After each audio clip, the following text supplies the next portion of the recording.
Hey, everybody. Welcome to Charmed Persons. So happy to see you. Welcome to another session of the Tayaroth campaign, episode 30. Although more sessions do exist that were unfortunately lost, that's in the past, though. But episode 30 was the finale for campaign one. So we've told a lot of story, but we definitely have a lot more story to tell. So without further ado, let's jump into a recap. A little help recently returned to the world of Tayaroth after an unplanned 15-year hiatus, but they had just reunited with their extended family in Lavaria, the Wood Elven city. Good times and revelry were had. However, there were some somber moments as well, the pinnacle of which being the funeral of Mobius Plinth, Chad's adopted father. But in an effort to continue their journey to halt the returning or the unbanishing of evil gods. And in an effort to bring forth gods deemed neutral or good, a little help sought out an artifact that lied within Livaria itself. Maywin Silverstep, being the chosen of the goddess Mylakai, searched for Mylakai's staff and met an old priestess who promised to show her the location. However, upon arriving, the party discovered the old priestess was slain and the staff was in the middle of being stolen by none other than Wolfram Ebernight, the infamous first vampire in all of Tayaroth and a servant of the god Bahal. He was accompanied by a mystic assassin and a recently turned Kyvor Windrake, a member of the Palladium Planopticon that had helped our heroes on more than one occasion. A fight broke out, and Wolfram began to flee. Half of our party followed, while the other half somberly defeated Kyvor, and then sought a method to find their fellow party members. Quinn, Maywin, Chad, and Morton, who had followed Wolfram, fought hard, but they were no match, and eventually Morton was slain. The other three teleported away, but not long after, Flint, Edmund, and Rosie found their way through Wolfram's old teleportation circle and right into the heart of danger. But luckily, Chad, Quinn, and Maywin had only been transported across the street and were able to grab their attention. And eventually, all of the surviving members of A Little Help were reunited and free, but they had to go into hiding fast. Following their guts, the Silverstep twins took the party to where their old gang, the Wolverines, used to hang out. Turns out the Wolverines were still up and running, and their leader, the childhood friend of the Silversteps, Garcus Barfur Goodbottle, had set up a tavern as a front called none other than the Wolverine's Den. Our party were taken into the back area and secret entrance to the Wheel Wolverine's Den, where they met the other current members, which included the little brother of the late Morton Quincy Janoran. After catching up and explaining recent events, the Silversteps learned that Bartholomew Kane, the leader of the gang called the Sleeping Dragons, had not only gotten out of prison but was on the hunt for Quinn for stealing his sacks. Now, having multiple reasons to leave the city as quickly as possible, our party found their way to a magic shop whose owner had a teleportation circle to Gorahold itself. After a brief persuasive speech, our party found themselves in Gorahold. Flint was quickly kind of outed as maybe not as important as he'd been letting on, but nevertheless, he quickly dragged his party to his old home, where he reunited with his ex-wife and her current live-in lover. The marble seemed to hold no ill will towards Flint and was happy to see him. However, she did drop the bomb that Shale, his son, had started a band of ne'er-do-wells called the Above Grounders out of an act of rebellion to his mother and their culture. At first, Flint was devastated, but when he eventually reunited with his son, he discovered that really it was all in an effort to be closer to his father. Shale wished that he could leave the underground and join his father on his adventures. We left off with Flint teleporting Shale to a nearby minecraft, weaving its way through the city. Minecart, sorry. And they had a touching moment that ended with Flint discarding the cursed staff that he had let burden him for so long over the edge. And that is where we left off. The rest of you are currently sitting in Flint's living room with his ex wife and her current lover. awkwardly waiting for Flint to come back down from meeting his son. Shale or Marble occasionally is, brings up something. You've at least introduced yourselves at this point. Edmund is over in the corner, just kind of like, I don't know, awkwardly not wanting to be a part of the situation. You also see him scribbling. He's writing something. What do you do as you're just kind of like sitting here awkwardly waiting? Is he still wearing a towel? Important question. You have definitely coerced him at this point to get more than just a towel. That's good, at least. This is a lovely home you have, Marble. Yes, thank you. Beautiful. I really thanks. It's It seems like it was Flint's Flint. family's. Yeah. We love Flint. Yeah, no, that's great. So I mean, you guys it sounds like you guys have been on a lot of crazy adventures. That's exactly what Flint set out to do, so I guess I'm happy for him. But can you kind of just explain to me? I'm just having a hard time understanding the like whole not 15 years for you thing. If you could just kind of like run that by me one more time. I'm just a little. Have you ever heard of a pocket dimension? No. So like when you What about put something Chronicles of Narnia? No. Okay. when you put something in your pocket Yeah. and then you forget about it, and then you put it through the laundry, and then it comes out looking maybe the same, maybe different, depending on the constitution of the item in the pocket. Okay. So we were in the pocket, and we're the same, but the laundry still happened, and then when you take us out of the pocket, is this making sense? I like turned. Yeah, we got put through the wash. Yeah, we got put through the wash, and by time passed an evil for god. you, but not for us. Yeah. Yeah, 'Cause we were basically in it was the a magical pocket. place and time worked different. So Yeah. it was a few days for was- us, but it was like- 15 yeah. years. She kind of That looks at metaphor Chad works at out that in my like head. pretty like she's like, oh, okay, yeah, that makes Yeah. sense. That makes sense. So we didn't know it had been 15 years. Yeah. but- Weird magic Yeah. stuff, you know. Wow, that sounds horrible. I mean, It's jarring. Yeah, of It was a course. lot. You seem happy. You seem like you're doing well, Marble. Everything's no, good. Yes, no, I mean, thank you, Quinn, right? Yeah. I know Quinn? Flint can leave a huge hole wherever he leaves. Sometimes Yes, quite no, literally. Yeah. Yeah. Because he's a minor. Yes, yeah. Wow. I'm sure he's That was good. mentioned his past. Now I have times. a question for clarification. Yeah. Pardon if this is rude. No. Did you and Flint end things amicably, or was it a choice made by one of you, or both? You don't have to answer, but I just, Can I cast detect thoughts right as Rosie asks that? Yeah, sure. Yeah, you guys take thoughts. You hear in her mind, what the fuck? That's Jesus. I mean, I don't want to tell her that Flint sucks and I didn't like him and he was not fulfilling my needs. And can I see what I know? Like at this point, that can I roll like an insight check on Maywin to see if I would claim that? I was she's about to past this say, spell? like, you ask that, and then I stop for a second, and out loud, May goes, "Whoa." Okay, because I was like, I want to watch this, see what May's doing now, but. If I don't have to answer, I guess You I'll don't just have go to ahead and take answer. that. Well, I just always wonder because I have a wife who is back in Lavaria, and we just haven't seen each other, and the adventuring lifestyle can really take a toll, and so I didn't know if maybe there was some gifts I could bestow upon you to make it easier, so that you would take Flint back, or he could.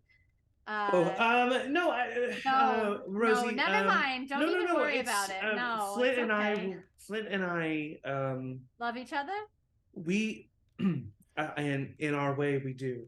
And we split before Flint decided to adventure. Actually, his decision to adventure was, I think, kind of a direct result of our splitting up. Oh, that's different than my situation. I don't know how to help you, I don't think. It is very different. Yeah. Well, I didn't ask, so. Yeah, Flint's. I mean, let me tell you about the Flint saved our lives. Okay. All right, Flint. He's a hero. You know, we were under attack by a purple worm, and he just told it to go away. So that's why I think that you should take Flint back. And it He did did do that. It It did just go went away. away. To be fair, to further clarify. A purple worm. Yeah. Biggest thing I've ever seen. Huge. We would have all died. All of 1,000 us. feet in the air. Died. He said, "Go away," and it was like, I don't want to mess with that guy. Gas me up. That's crazy. In the meantime, as all this is happening, Flint, what you and Shale, what do you do? Hey, buddy, you want to go grab some quick insect bites at the nearby cafe before we head back, and I'll introduce you to all my adventuring mates, and it'll be fun. Yeah, Dad, I think that sounds awesome. Sweet. So, like, what are you into now? Like, what are your hobbies? Maybe I can go see you at I don't know, one of your games. Maybe we'll play catch. I'm not super into sports or much like that. Really? Okay. Yeah,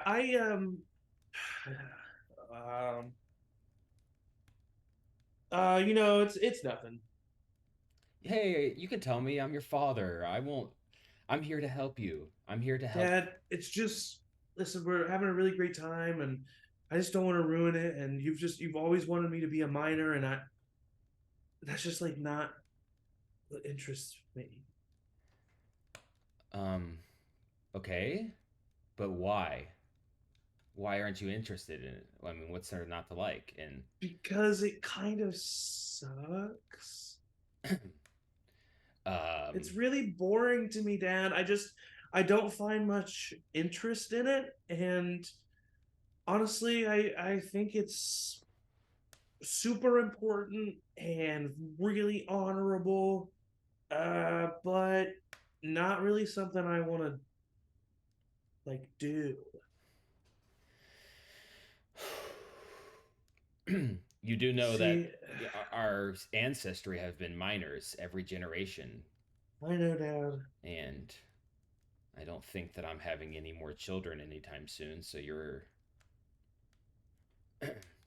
Okay. So what are you doing instead? I'm an actor. Like, you're like, go up on a stage and like do make-believe stuff? Yeah, I started a theater troupe called the Above Grounders. And we do improv. And we're also working on our first production. Okay. And it's called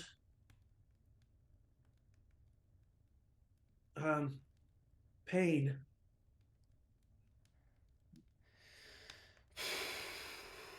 You're an actor, so you're, I want to tell stories, Dad. But, that's fine, and I understand that, but when you're a miner, you actually, like, do something for the society. Need be this way. I just don't, I don't know, I just don't get it. I just don't get it. I'm sorry. Dad, you don't understand what stories do. Like, we wouldn't be who we are without stories, Dad. Like, you want to know why you know that your great-grandfather was a miner and that his son was a miner and that your dad was a miner? You want to know why you know that? Because you were told that through stories. Yeah, but, I mean, usually it's just told by a couple friends around a campfire 300 miles deep below the earth. Not like on a stage. I don't know. I'm sorry. I'm just think I'm a bit claustrophobic.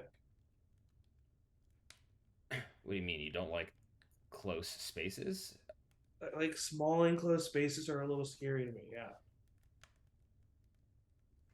You don't get the thrill of knowing that at any Dad, second. no. Okay. Okay, I'm gonna have to process this, and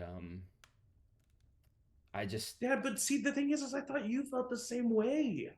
I mean, you left. You went above ground. You went to go do really cool stuff. Like, I don't know. I thought you'd like that I was interested in the same stuff. I like that you're interested in trying to be interested in the same things I am. I am. It's touching, and I love that. But I don't know. I just think that being obsessed with the above ground can only lead to heartbreak. That's really all I've seen up there, and I would just be more comfortable if you were safe down in the mine shafts. We talk about this later. Yeah, let's talk. Yeah, let's talk about it later. Let's. I don't want to get off on the wrong foot. Let's go grab some insects on a cone. Yeah, let's do it. You go and you grab some small stalagmites that are just covered in beetles that you just like look at and crunch on. And eventually, as you are all having a conversation and you're telling like your 30th tale of how great Flint is, Marble at this point, she's like, no, really, I mean, that's amazing. No, that is amazing. That is amazing for sure. You see that she's having this reaction of just like completely overwhelmed and confused, and it's just like, I mean, it's a lot to take in. It's just like really just really overwhelmed. And the door opens and Flint and Shale return. Oh, Wow. when did you guys leave? So were you guys upstairs? We're back. I just took Shale on a quick, get to know you back again. Mom, Dad teleported me into a minecart. Oh, he does that too. Oh, Very impressive. Yes. That seems dangerous, Flint. Yeah, But if only I had the ability to teleport while we were still together. Shale, please meet my friends at the party. We have. Hi, everybody. My name's Shale, and actually, I can show you who you guys are looking Shale. at here. Well, first, let me show you Marble. Here's Marble for you. Yes. Beautiful. Amazing. Marble boulder bender. On her. Yeah, and her long beard. And then here is Shale, young Shale boulder bender. Oh, Look at that guy. And he looks up at you guys. Hey, my name is Shale. Nice to meet you. Oh, what hi, are your- Shale. What are you? I'm- Hi. I'm Rosie. Quinn Hello. Silverstep. May Silverstep. He kind of like imitates the thing poorly, but he tries. Chad, good to meet you, Shale. Edmund like looks up from his writing. And the name's Edmund Praetor. Lovely to meet you. My son Shale is the smartest dwarf in this part of Oh, Gorehold. You should have seen his grades when he was younger. Just, Yeah. Aww. yep. Did you guys have a good time on your minecart ride? Yeah, it was cool. It was great. It's just I feel so good to be back with Shale, and we got insects on a stalagmite, and Yeah. whew, all It was right. nice. Oh, yum. So you guys are all from above ground, or any of you from Bayhoth? Maybe. You know? Yeah. You're from Bayhoth? I mean, Yeah. at one point I called Bayhoth home. Yeah, I've been everywhere, kid. Oh my god, that's so cool. It's not really that Is it great. as big as they say? What do they Bigger. say? That it's so big that if you're standing in the middle of it, all you see is city. Definitely that. Yeah. That's nuts. Yeah, it's more impressive when you talk about it than when you're actually in it, I think. Gorehold is great too. It's beautiful here. I mean, Great. I've never seen anything like this. The architecture is The way phenomenal. you can't see the Mhm. stars Love it. in some parts. The Super. stale air. It's nice. Love it. Gora Fatty would have loved it. sucks. I'm sad she's not here. Marble says, Marble, shame. No. Shell just kind of rolls his eyes. Well, it's nice to meet all of you. I'd love to hear about your above ground adventures, but Dad said that you have to leave again soon. And he kind of looks at Flint questioningly, and then like to everybody else. Yes, Yeah. we have pretty important business. But Saving the world. yeah. So it won't Where take us are long. you? What are you gonna do here in Gora? We have to find a tomb. Yeah. Explore a tomb. You know, usual stuff. Oh, okay. Yeah, it's all. Yeah, there's a lot of tombs in the mines. While they're having this conversation, can I use the Sears lens on Shale? Yeah, for sure. You just in your old Like, lady. Gwen, Oh, I don't give a Gwen. shit away. Can I have it? There you go. You take out the Sears lens and you look at Shale, and you don't see anything. Gwen, can you take this back? Yeah. I really got to get it back of holding. Shale, I know you're interested in maybe coming with us, but maybe when you're a little bit older, this is pretty dangerous stuff. Oh no, I don't want to go with you. Okay, that's good to hear. That sounds horrible. What? Oh, I've heard all the tombs are really scary. They are. They are You should scary. And by the way, just to pause on this moment real quick, because I thought about this earlier today. I have been saying it's a tomb of Male. There's It's so many Mistra. fucking there's so many. Well, no, what it is there's so many tombs and temples in this game that I get the names mixed up sometimes. And a tomb is for or a temple is for a deity, a tomb is for a living thing. So it is both a temple it is a temple of Malar. There are a lot of tombs in the mines, but you're specifically looking for the temple of Malar, which is in the mines. And then yes, Angie, it is also the temple of it's the temple of Mistra in Old Gora. So whatever I said in the past, it is Temple of Malar, Temple of So Malar is Mistra. in New Gora. Malar is in current Gora hold. It's in the Temple of Malar is in the Gora mines. Okay. And the Temple of Mistra is in the south of Old Gora. Cool. Thanks. Yeah. No problem. It's not like an active temple, right? It's like an old ancient temple. Oh yeah, neither of them are. Okay, Yeah. Shale, when's the last time you've been down in the mines?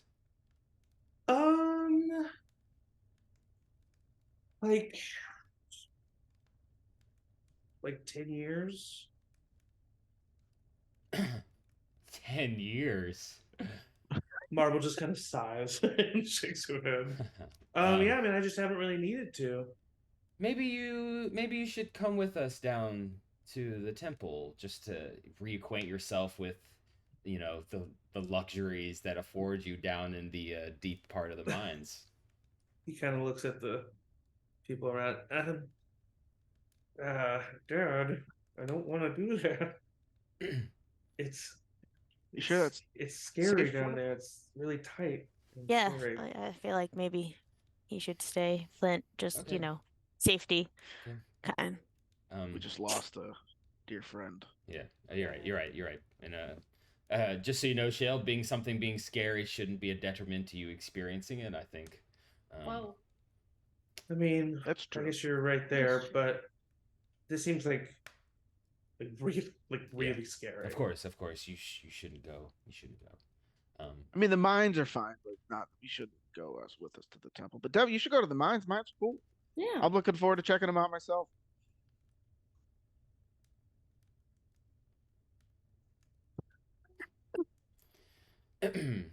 Okay. I mean, you have to go through the mines to get to the temple, and then I'd have to so you keep going, and then I'd walk back through the mines, but by myself. I don't want to do that. I think Shale should do whatever he wants to do. Buddy or a friend that could come with Yeah, you? invite one of your. You could do whatever you. One of your buddies. Maybe one of your buddies that is a mine worker and not in Dad, I don't have any friends who are mine workers. Oh.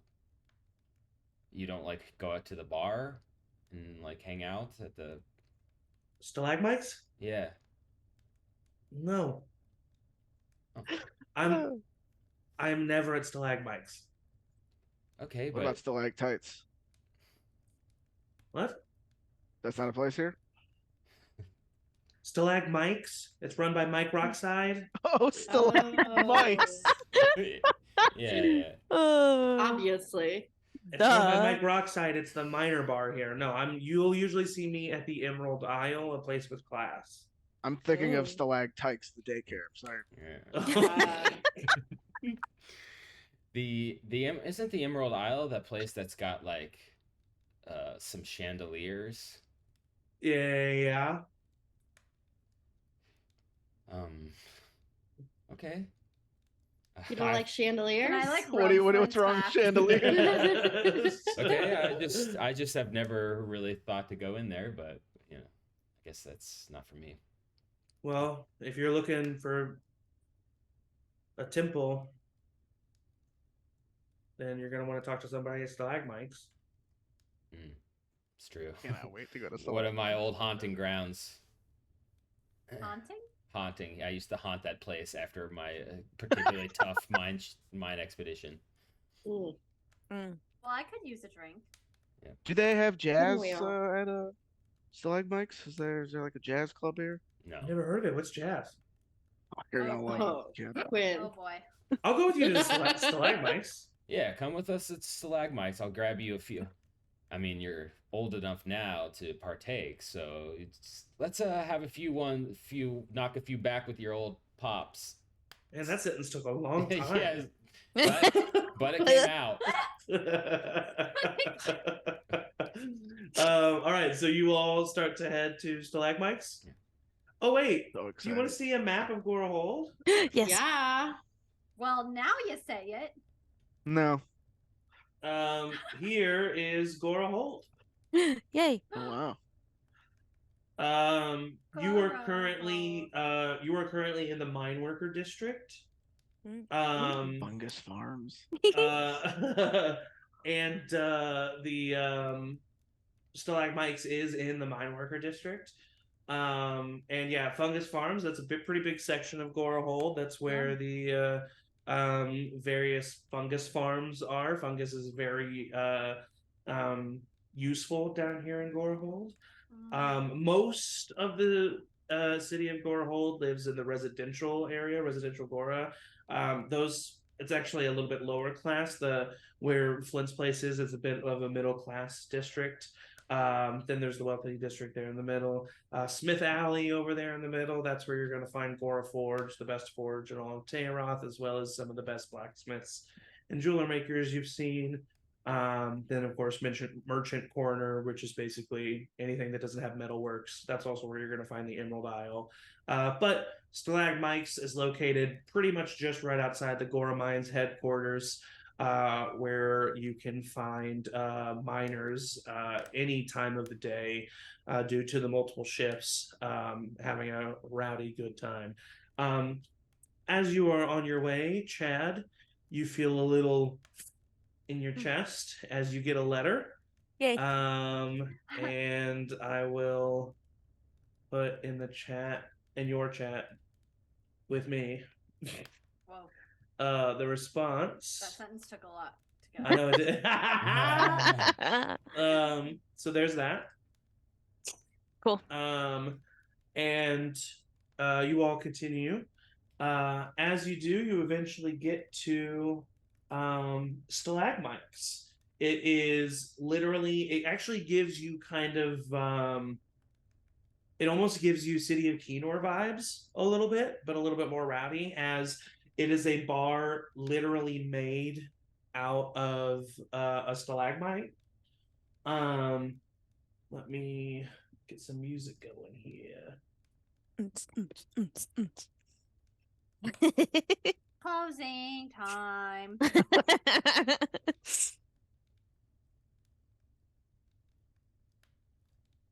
I bet it's just party rock on repeat. Party. Oh, okay. All right. I dig it. Stairway to heaven. Yeah, as you walk in, and you just see a rowdy bar with a bunch of people kind of going ham. There's some empty tables, but it's mostly full up. People are just having a good time. Flint, this is immediately bringing back waves of nostalgia to you. And behind the bar, you see the man himself, Mike Hardplace. What did I say his name is? This porn name. Mike. Mike something? Rockside. Mike Rockside. He's Mr. Rockside. You see Mike Rockside, called Mike Rockside because he's actually not a dwarf. He is a Goliath, which is the second most popular race in Gorahold. Nice. Very tall, completely bald, completely clean shaven. Doesn't actually have any tattoos either. And just kind of has this like deep gray slate skin as he's walking around, helping people, kind of laughing. And yeah, that you are in stalagmites, and you would know, Flint, just to kind of like give you, like, put your head in like to where you are as far as like your goal here. You know of the location of some tombs. It's like you're not a miner until you've stumbled across a tomb. Like, it's like there's so many old ancient structures underneath Tayaroth, and the Gora mines truly expand through like a good section of the continent. And so it is definitely a common thing to happen. Mostly tombs, though. You never have run into a temple, and no one that you ever worked with you knew ran into a temple.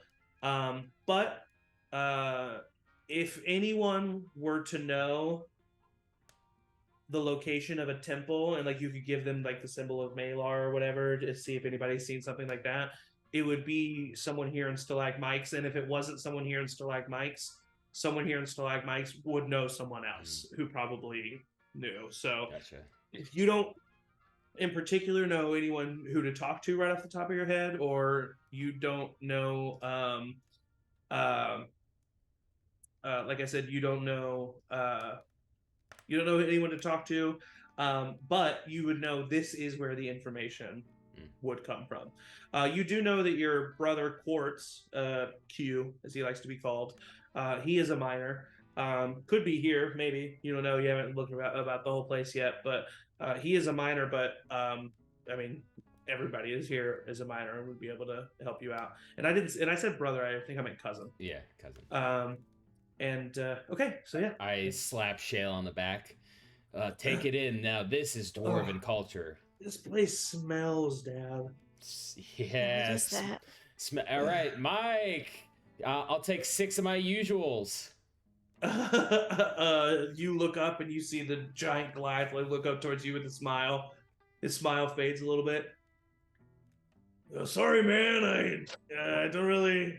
You don't remember? I'm back after so long. Surprised my picture's not up on the wall. I've been here so many times. Does that ring a bell? Is it?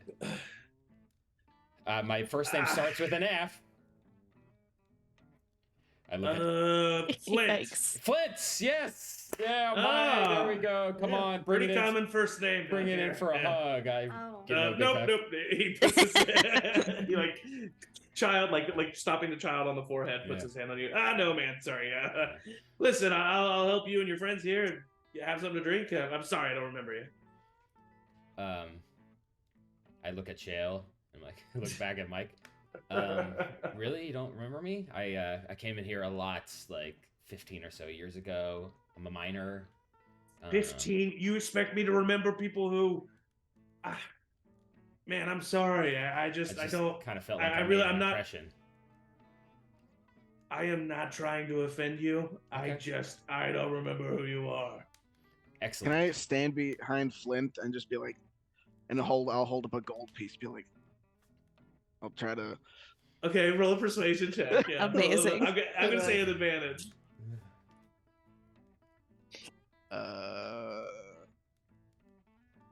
24.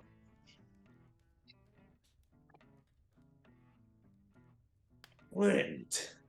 Your last name, it had like rock or stone, a boulder, Oh! something, right? Can I make an insight check? Yeah, I got a bonus check. All right. 8. Yes. It's like he yeah, with an 8. I mean, you definitely don't think that he's lying. You think that he should really have to like pull on his memory to remember this. Boulder Bender, Flip Boulder Bender. You do remember me. I knew that every time I came in here, people would never forget. All right. Yeah, sorry. Here, come in for a hug. Yes. And he leans down and he puts his arm out behind. I'll give him a gold. I stand on one of the tables and all patrons of Slag Mike's, the prodigal son has returned. The next drink is on me. It goes quiet. There's a lot of people in here. Everybody turns. Kind of looks at you. He said the next drink is on him. Yes. And then you say that part, and everyone's like, and Mike looks at you. And he's like, "Are you sure about that, man?" Yes, of course. It's on me. I am a seasoned adventurer coming back to Gorehold to spread the wealth from the above ground to where it All right. belongs. Well, hey, it's on the menu, and he puts down a menu, and it just says drinks for bar, and next to it says 50 gold. Yeah, I look at Shale and I kind of wink and I put down 100 gold pieces. Shayla's eyes are huge. Yeah. And Mike looks at you and he rakes in the gold with his big gray hand. All right. Drinks on Flint Boulder Bender. That's actually everybody. nothing. I'm filthy rich now. Shayla's like, "Whoa, Dad, are you really? I am We're very rich?" Yep, I am very Angie is rich. asking Matt how much gold do you have left after that. I have 1,500. Okay. Wow. Okay. Nice. Yeah. Okay, and then as this is happening, Flint, you hear Flint? And you turn around and you see your cousin, Quartz. Cute. Oh, Flint, it's so good to see you. Yeah. He runs over, gives you a big hug. Oh, and he sticks out his hand. Of course, stick out my hand. He shakes it. Good to see you haven't Yes. changed, guy. Hey, Quartz, of course, you remember my son, Shale. Quartz, this Oh, is my cousin, Shale, too. buddy, I didn't think I'd ever find you in a place like this. Shale just kind of nods and said, "Hi, Q, yeah." And then Q looks back at you, and then like gestures towards Shale. This guy, he's been all over the place, you know. He's been performing a lot with his little group. I've heard good things. Really? Yeah. Oh, performing a lot. Have you seen one of the shows, Q? Well, Yeah. not really my thing, you know. Yeah. That's kind of where I'm at. But I heard amongst people who, you know, and he's like trying to like win Shale back. Yeah. But I heard amongst the people who like those things that it's a good thing, and I heard Oh. it's a good one. Yeah. That's good. I'm really happy. That's people like it. That's really good. Yeah. Well, what are you doing here, Flint? It's been so long. I thought you were. Maybe I thought you were dead. Yeah. Yeah. Well, as the saying goes, can't kill a dwarf unless it's with a rock. Oh yeah, of Yep. course. Yeah. I've been, you know, well, it's no other way to put it rather than saving the world. Oh Yeah. really? Yeah. Oh, come on. You Yeah. don't you kid me now. Well, I'm in the process. If I don't succeed, then I think the world will be destroyed. So that's kind of where I'm at right now. So It's true. yeah, please meet my friends and my party mates. Oh, hi. Quinn everybody. Silverstep. May Oh, Silverstep. Quartz Boulder Bender. Nice to meet you. Hi. Oh, Oh. Oh. Oh yeah, pleasure to meet all. Go ahead, baby. Yep. Meet you. Yeah, yeah. I nudge Chad, shake his hand. That's tradition here. Chad. He shakes your hand. Edmund sticks out his hand. He looks over at you, Rosie. Oh, all right. Oh, well, it's a real pleasure to meet you guys. Hey, Q. You too. Yeah. Yeah. You're obviously still a minor, of course. Yeah, of course. Just got off my shift a couple hours ago. The boulder bender name, always down in the mines. You know what we're gonna do? We're gonna bend boulders. Oh, we're gonna bend boulders. Oh my God. We're looking for. I don't know if you heard any scuttlebutt down in the mines. I know that rumor runs rampant down there. Yeah, of course. Have you heard anything about maybe a temple of Malar down there? That's kind of what we're looking to find. What's a Malar? I turned to the group. We have a symbol, right, that we can show. Edmund takes out a journal and quickly scratches basically just the wolf paw, and turns around and shows it. Chad. Just while we're chit-chatting, either insight or perception around to see if anyone is like leering more than just seeing an odd group of folks at us. Yeah, a little perception check.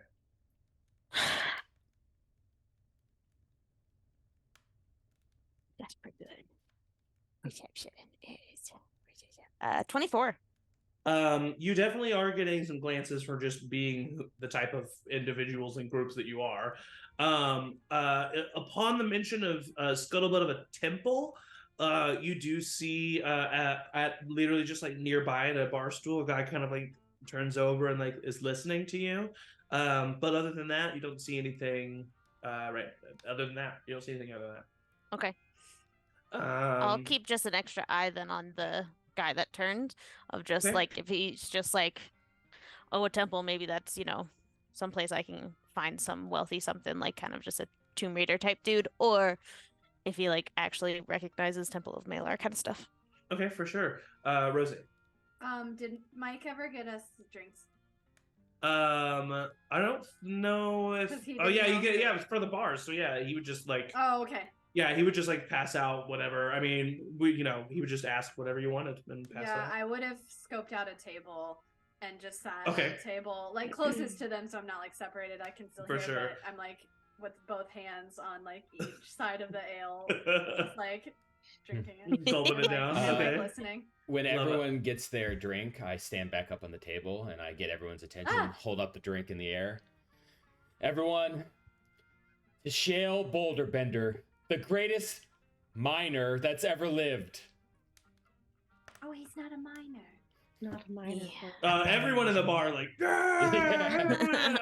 But Shale just kind of like drops his head and like drops his drink, and then like half-heartedly Drink up, Shale. he takes a drink. Yikes. Where's Edmund right now? Edmund had just shown the image to Quartz. Quartz is looking at it. Well, I don't know if I've. Yeah, honestly, it kind of does ring a bell, but I can't. Chad, you do see that the guy who you're watching, when he shows the symbol of the paw, his eyes kind of like widen, and he seems like he knows that symbol. And after Edmund shows the symbol, Edmund goes and he actually sits down next to you, Rosie. Good. I was gonna wave him over. I go and casually then take a seat by that guy and just Okay. try to strike up like starting with a casual conversation Okay. and see if that makes him nervous after he's dropping on us. Yeah, he sees you coming and he like immediately kind of like looks straight forward and just kind of like look in the other direction as you saddle up. I'll just like sit next to him and like do the like Willy Wonka. Uh-huh. Hey, Oh, hi there. how's it going? Oh, I'm having a good night. Yep. That's good. That's good. Boy. Yeah. Yep. Yep. Couldn't help but notice you were eavesdropping like a little bit, on our conversation, huh? Oh no, I was just, I was just looking in that I mean, direction. it's a public place. I'm not like mad about it by any means, man. I noticed. All right, yeah, We're trying to find I'm really, somewhere. I'm sorry. I didn't mean to. I just, No. it was an interesting. I've gotten caught. I've gotten caught, and that's what Yep. this is. I'm sorry about that. No, Sorry. it's okay. I'm not mad, and I'll insight check before saying too much Yeah, go and roll an insight check. more. Natural 20. Natural 20 with a natural 20. He was like, when you came over and he was like acting cagey, he genuinely was just like, oh shit. He like didn't want to get caught eavesdropping. And now that he's like just confessed it and you've called him out on it, his walls are down. Okay. Yeah, I'm not mad, honestly. I mean, the only reason I'm over here is because we're actually trying to find some place that I think you might have overheard, and it seemed like maybe you recognized. Why am I suddenly Southern? Because I was, and it's an infectious. And you were playing Kate Hopland. I know. God. Rest in peace. But yeah, I just, you seem to recognize it. So, Listen, he kind of leans forward. That symbol, I know of a person. A lot of people here know of a person who found a temple, so he says, that had that symbol on it. Okay. And he said that he's never really been the same since, and not a lot of people really believe him. And he's gone down a bit of a dark path since that all happened. So That's unfortunate. Yeah. it's a bit of an ominous thing. So that's why my attention was drawn to it. So That's fair. That's fair. Yeah. We seem to be looking for that temple. So if you can let me know who this guy is, maybe we could ask him. why are you looking for something so dangerous? We're hoping to make it less dangerous. Well, listen, at least I will use the truth, I guess. And honestly, I'd rather tell you, and then to be honest, I'd rather be done with it myself. Great. His name's Jorah Hardhand. Okay. He's a fighter down at the Gora Pit. Find him there most nights, probably tonight as well. Great. Thank you, honestly. Glad you eavesdropped, You've been a big help, but... Yeah, no problem. But I would be careful, kind of waving that symbol around. Just saying. No, that's good. People down here, well, we're superstitious. That's fair. Especially if some funny stuff has happened at that temple. Totally get it. So, Yeah. Thank you. What was your name? I don't think... my name's Bob. Oh, my name's Roy. Roy, it's great to meet you. Yeah. Thank you again so much. Of course. Nice to Let's meet try you. not to eavesdrop on someone less nice than me, Yeah, okay, you're right. And he takes his drink and just starts drinking again by himself. I'll go back to the group. Yeah. Michelle looks at you, Flint, in the meantime, as this is happening, and just says, Dad, I'm sorry that you don't like that I'm not a minor. Yeah, I shouldn't have said that. I knew that I shouldn't have made that toast. I just got caught up. It just being back here, and it brings such good memories of being a minor, and it just makes me sad that you won't experience that. Yeah, but maybe I can make my own memories. And I mean, you know what, Dad? As you can see, as of right now, the Boulder Bender name doesn't mean a lot. And when you were mining, no one knew who you were. No one knew who we were. And you just gotta deal with that, Dad. I mean, but Mike this is knew the most. me. Dad, Quinn gave him money to know you. Dad, listen, I'm not trying to be mad. I'm not trying to hurt your feelings. I'm trying to encourage you. You seem to be fighting what you're better at. Dad, you have the most money you've ever had in your life right now. More than maybe any boulder bender has ever had, and you didn't do it mining. You seem the most confident you ever have been. I don't know. And you didn't do it mining. And there's a part of me that's deeply ashamed about that. I will admit. But why? Because I'm proud of being from Gorohold. And you can be, and that's fine, and it raised you to be the man that you are, and you've been a great dad to me, but why do you not like something that you're good at? Do you really not like it up there? Every day that I've been up there has been mostly tragic. And every day that I was in Gorohold, when I was in the mines, that's where I feel like I'm at home. And I feel like I don't know, I just feel like your decision not to be a miner is you're just turning your back on this place and these people. So you would rather me do something I don't want to do for the rest of my life? But I think you'll love it. I think you'll grow to love it. That's what everyone says, Dad. I mean, there's a reason why Gorohold has lived on for generation and generation. It's because no one ever leaves. There's a reason why we've never been in any wars, and it's not because we are really fortified down here. It's because no one cares about us. Shale, you know I love you deeply. Of course, every second that I was above ground, I thought about you. Oh, really? Because you never reached out to me, Dad. You never wrote. I tried. I swear, I tried. It's hard. I tried. I promise you. You know what, Dad? I thought maybe we had that good moment, and so things could be different, but seems like everything I thought about while you were gone was just wrong. And now you're back, and I'm happy to see you, but it's just like, you're just like Mom. Listen, I think I'm gonna go home.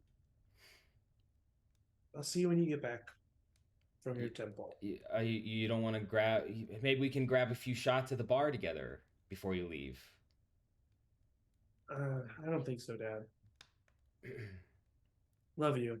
And he just turns around and he starts walking.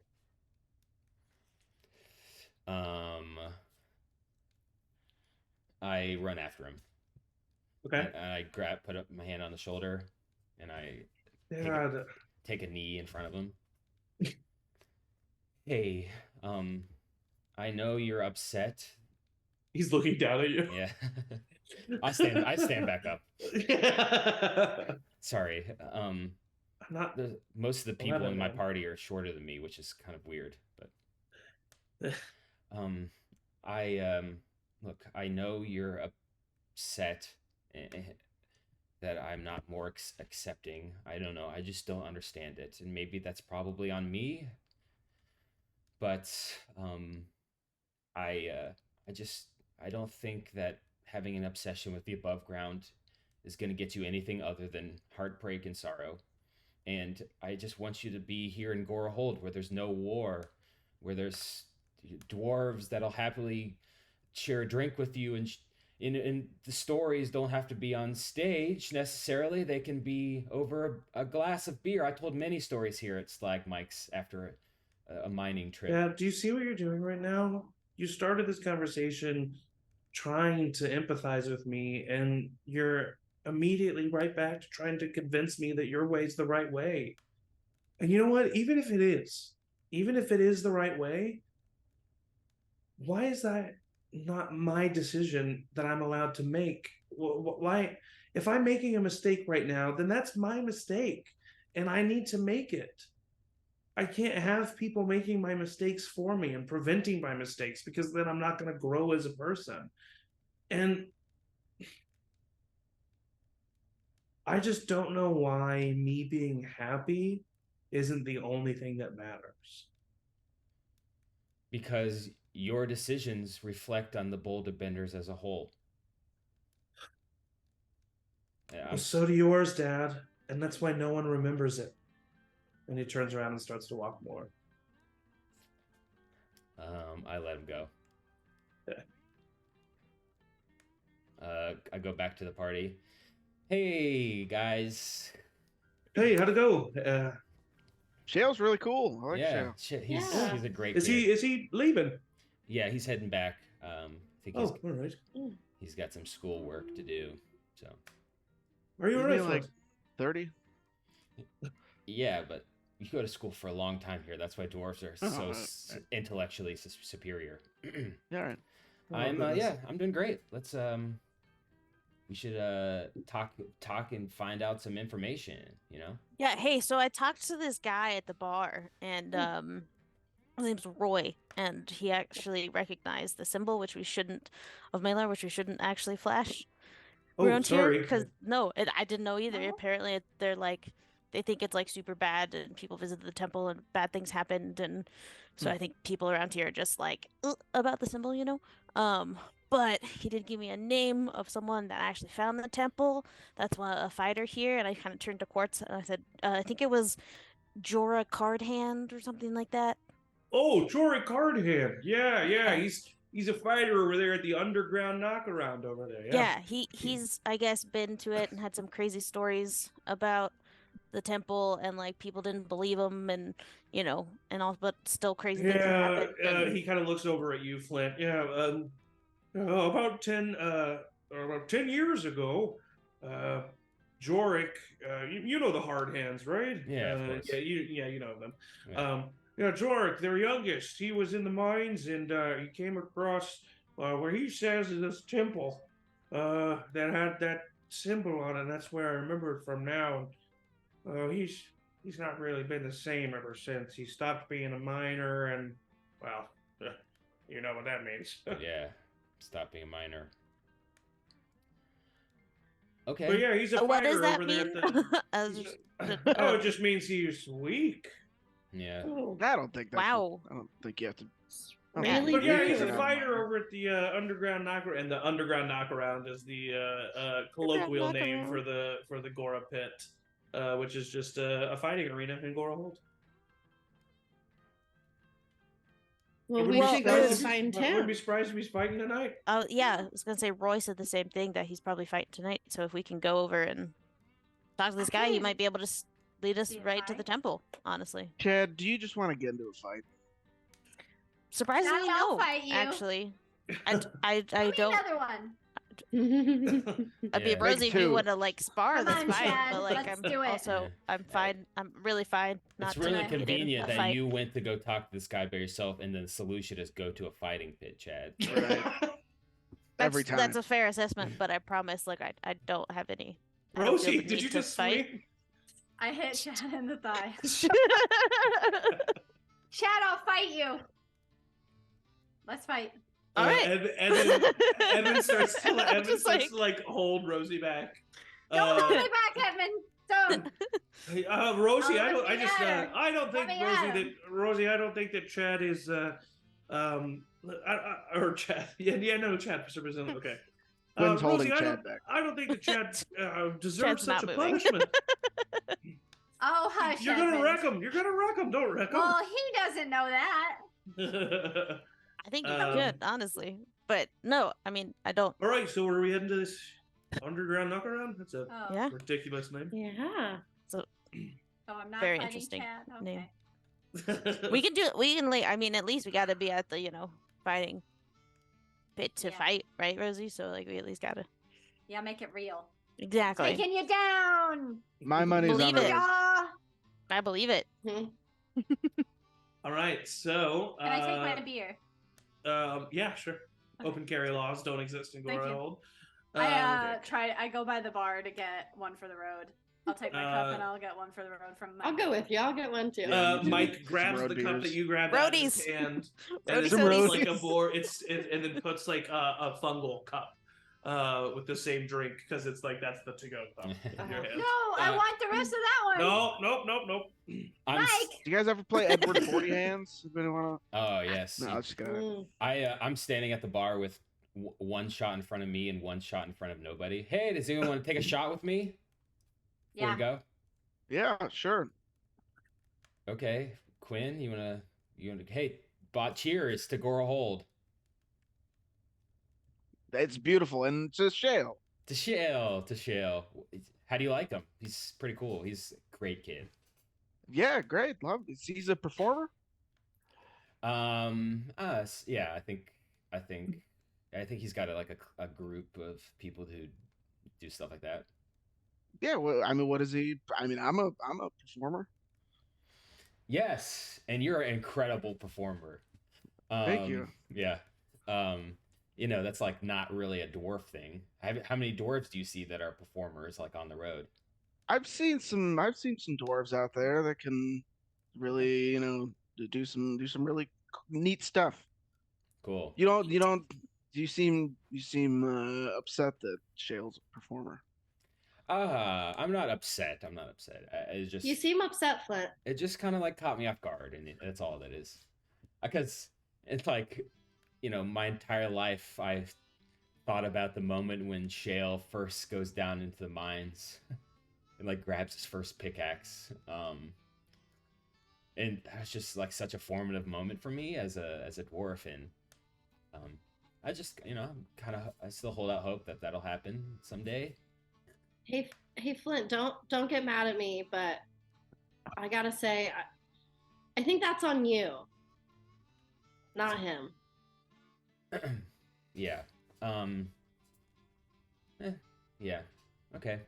He seems really happy, and he was really happy to see you. Why did Shale leave?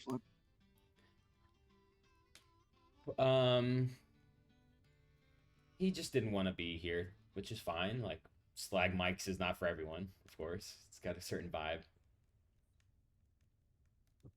I'm I'm thinking through things, I mean, not for nothing, but my dad wasn't very supportive of me playing the saxophone, and I mean, look at the relationship that we have.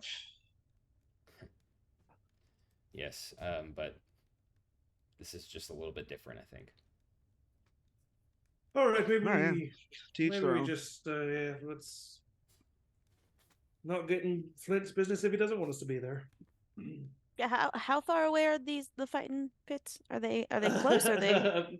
Quint said that they're over here. Quince. I keep saying Quince. Quartz stayed behind at the bar, but you do eventually find your way. There actually is just like. There's literally just like a hole in the ground that is like that staircase that goes down into the pit itself. There's like no building for it. But you go down and you see the Gora pit. You see this like area, this like balcony area that surrounds this like dirt and sand pit on the bottom, filled with people who are like cheering and yelling. There's some music going on, but it's mainly just like the roar of people just cheering and watching and celebrating this fight. So as you enter, you see that it's completely packed. You see that there are currently 2 fighters down in the bottom. You see one dwarf, bald, with a long beard. And he's currently battling this other dwarf who has shorter hair on the sides, a little bit longer on top, kind of messy. Another long beard. He has this like brace around his abdomen, and he actually has his like fist wrapped. And the 2 of them are going at it. And the one with the one that has like that actually has hair, counters an overextended punch from the bald dwarf, hits him with an uppercut, and the bald dwarf goes flying and lands on the ground. The audience goes crazy and roars, and the other dwarf just like starts to like crack his knuckles, and he goes over back to his corner. And another female dwarf walks out onto the pit. She was wearing this like long sleeveless coat, and has these like tattoo covered arms, a bald head, and she looks up at the crowd and she says, "All right, so looks like Jorah Cardhand is a winner yet again. That is 3 fights in a row, ladies and gents." And everybody's like, "Oh," like either booing or cheering. You see who is now deemed Jorik. You see him kind of like getting ready. Apparently, this is Chad. You've been You're very used to this. This is kind of like a never-ending, just like who can be king of the hill, who like by the end of the night, who is the champion. It's not that everyone is here to fight Jorik. It seems that Jorik has just won the last few fights and has stayed the champion. But you see, I'll show you a picture of him. This is what Jorik looks like. So Yeah, he's weak because he's not a minor. So he's over at the side, and she raises her voice again. We're probably going to be able to fit in about at least 2 or 3 more fights. Definitely at least 2. So anybody else, come on, free enrollment. You guys know how this works. Who wants to fight? I'll take him on. I step no. forward confidently. Everyone's like, yeah. Edmund kind of grabs you and puts a hand on your shoulder. Are you sure about this, Flint? If I lose, Chad will win, and I need this right now, please. I'm probably not gonna fight, guys. I told you I don't want to fight. Yeah, you say that, but You don't have to fight. In the meantime, as you guys are having this conversation, the announcer looks over. All right, we have a challenger. Come on down. You find your way to the staircase. I want to cast Bear's Endurance on him before he leaves. Okay, yeah. Where you get 2d6 temporary hit points and advantage on Constitution checks. Nice. So you're walking past Quinn, and he kind of whispers this arcane language. Flint, he's our man. If he can't do it, no one can. And you feel your muscles kind of tighten, and you feel your center of gravity deepen within you, and you feel that spell take effect. As you walk down the stairs, you enter the pit, and she comes up to you, kind of puts a big arm around you, and she says, all right, so who's the challenger? I have returned. Flint! Roll a Flint, persuasion check Flint, at disadvantage, Quinn. Can't roll will less yell than a too. 17, baby. Well, that's why the DC's 20, baby. Yeah, 17. Everyone's kind of like, you do definitely get some like Flint. Enough. And but it's like, it's not the roaring chant that you wanted it to be. And she's like, oh, Flint, all right. Apparently Flint's flat. I'm sorry, I don't really remember. Flint, everybody. Flint, Boulder Bender. Yeah, Boulder Bender. Yeah. Oh, I remember him. I point to that guy. He knows. This guy knows what I'm talking about. All right, Flynn. Well, the rules are pretty simple. We're doing unarmed combat only. First to submit or be knocked out. We've had you like look over, and there's a dwarf kind of like magically healing some of Jorik's wounds. And she looks over at you, and she says, "Nothing below the belt." Nothing nefarious. Use your own judgment there, but we will be watching. Any questions? Yes, by nefarious. No magic. No magic. Okay. Great. Oh, all right. So, yeah, Chad. Just while he's like getting healed and kind of like in his corner, are there anyone around him that seem like part of his posse or like? Quite the opposite, actually. Okay. It seems like that other guy who just got knocked out is immediately kind of surrounded by people who are like helping him out. And you as a fighter would know in this in-between state that he would have people like around him right now, and he just has the healer that's healing him. And he seems very alone. Yeah. All right, so Flint, you get on the other side of the pit, and she says, okay, well, you're going to take your armor off, right? Yes, I will take my armor off. Okay, wonderful. Yes. By the way, I whisper, by the way, I have 4 arms. What? Just in case that comes up, that's all natural, baby. All right, Jorik. Okay. And she goes, do you have a quarterman? I have 4 quartermans. Okay, well, you can have 3. Oh. I look at the party members. Hey guys, which one of you would be a good cornerman? Oh, I'd love to be. Honestly, I really would. Quinn? I'm pretty good at inspiring people. May? I'd like to be. Maybe me. Rosie? I mean, Chad's been in a lot of fights. True. I'm good. Edmund would be a good choice. Edmund. Rosie's also, I mean, really pretty good. Forgot you Rosie, if you wanted to. No, I want to sit with Chad. All right. Okay. Edmund just like jumps off and lands into the pit. Welcome to the team, Edmund. Hey, listen, I know I wasn't your first, second, third, or maybe at all kind of a pick, but I'm not gonna let you down, Flint. Thank you. I just kind of know the other people a little bit better because you were gone for a while. But that's not on you. That's just circumstance. All right. Maywin, Quinn, you guys come down. Basically, I mean, there's really nothing you do as a quarterman. You just kind of like get him hyped up. You stay down in the pit near his side. Ice pack on him. Yeah. All right. Well, the first round of combat. Sorry, go ahead. Yeah. I was just gonna say after Rosie said she was gonna sit with me, and I kind of turned to her and say I was actually gonna go hang out in Doric's corner just to talk to him, maybe after the fight. And well, he's gonna be fighting. How are you gonna talk to him? After the fight, just so we can like catch him win or lose. Of just like you're not gonna celebrate Flint when he wins. Well, yeah, of course I will, but I just also don't want Jorick to like lose and then just like leave or I just want to make sure we catch him. Well, I wasn't gonna like be in his corner, just like around, so I could. Okay. Well, you go do that. I'm gonna sit up here and watch the fight. Cool. Yeah.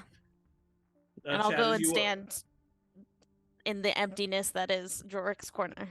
So you go down into the pit. Mm-hmm. Okay. You walk over. The healer kind of leaves. Jorick looks at you. Can I help you? Yeah, I just didn't see anyone down here, and it seems like a better seat than up there anyway, so figured I'd take advantage of it. Yeah, right. I don't need a cornerman. Yeah, I'm not your cornerman. I just wanted a better seat for the fight. Go ahead and roll a persuasion check. Damn, I'm rolling very well today. That is a 24. Fuck it, whatever, mate. Just don't touch me. And he like gets ready for his ready for his fight. And I'm just gonna like lean against the wall behind him, like I'm just gonna watch the fight. Okay, cool. All right. So the announcer comes forward. All right, first round of combat is gonna last 1 minute. All right, you all ready? Do I have like boxing gloves on? No, they offer if you want to tape your fist, but it's up to you. No, I don't need that. Okay, yeah. No. He doesn't. I mean, in the picture, Jorick has like what looks like gloves, but he really just has taped fists. She looks at you and she says, "You ready?" I'm ready. Let's. She looks over. Is our champion? Go ahead. Sorry. I look Jorick right in the face and I say, "Jorick, I'm gonna absolutely destroy you." All right. Confidence, mate. Let's fucking do it. Yeah. And he kind of like starts getting ready, and she looks over. Is our champion ready? Jorick kind of like puts up his fist. Some people, yeah, Jorick. And she says, "All right, and begin." All right, I need you to roll initiative. Okay. I'm just gonna roll all of this for chat in the chat. Rosie's like bumping up with like all I just like love the vision of Rosie getting way too into this fight. Jorick has a +3 to this, so he gets an 11. Okay, I got a 13. All right, so you're first. This is going to be is a minute 12 rounds? 10. So because it's just two people, that'll actually go pretty quickly. So you have 10 rounds as of right now. What do you do? Okay, with obviously no training whatsoever, I just kind of like lumber forward, just try to punch him in the face. All right, roll an attack. Would this be strength?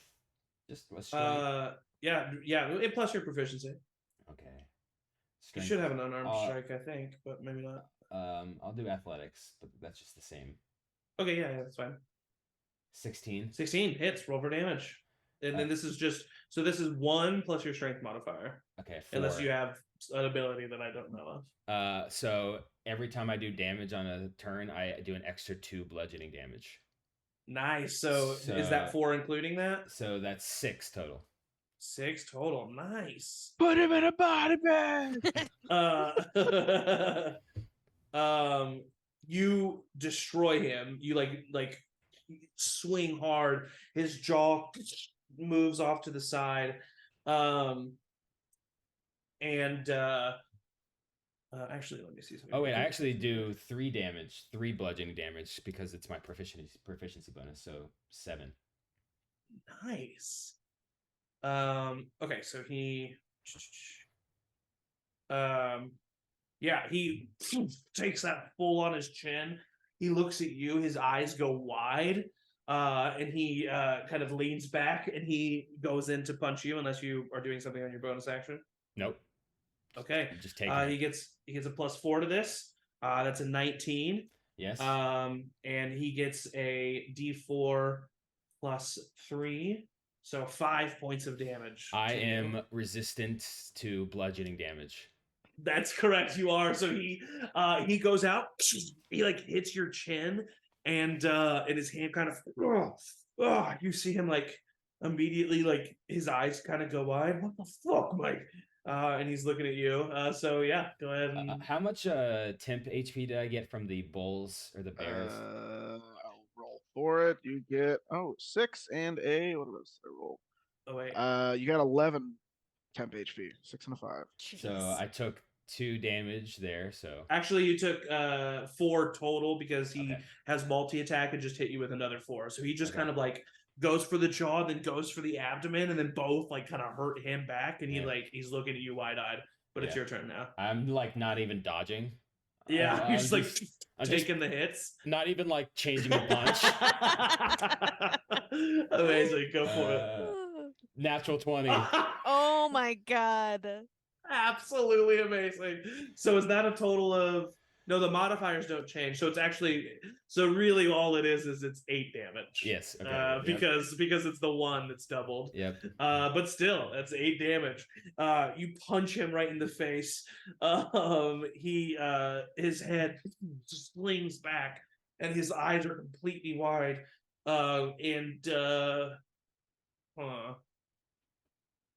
You see him like looking for however you're cheating. Like you see him like looking on you for like a device or something of some sort. But he's gonna like dodge one of your other punches and then just go for like 2 quick body shots. He gets a +4 to both of these. That is an 8 and a 15. So without armor, my armor class is 10 plus dexterity, right? Yes. Okay, so my armor class is 11. Okay, so he hits you with the 15. That is 6 points halved to 3 points of damage. Okay. Amazing. Yeah, your turn. Roll again. Right. 25 to hit. Oh my God. Another 7 points of damage. Immediately, I mean, this guy's looking hurt already. Wow, you're kicking his ass. He's kind of looks at you. He dodges off to the side and then just goes for 2 quick jaw hits. Flint's just standing there the entire time. You guys have never seen Flint be more proficient in battle.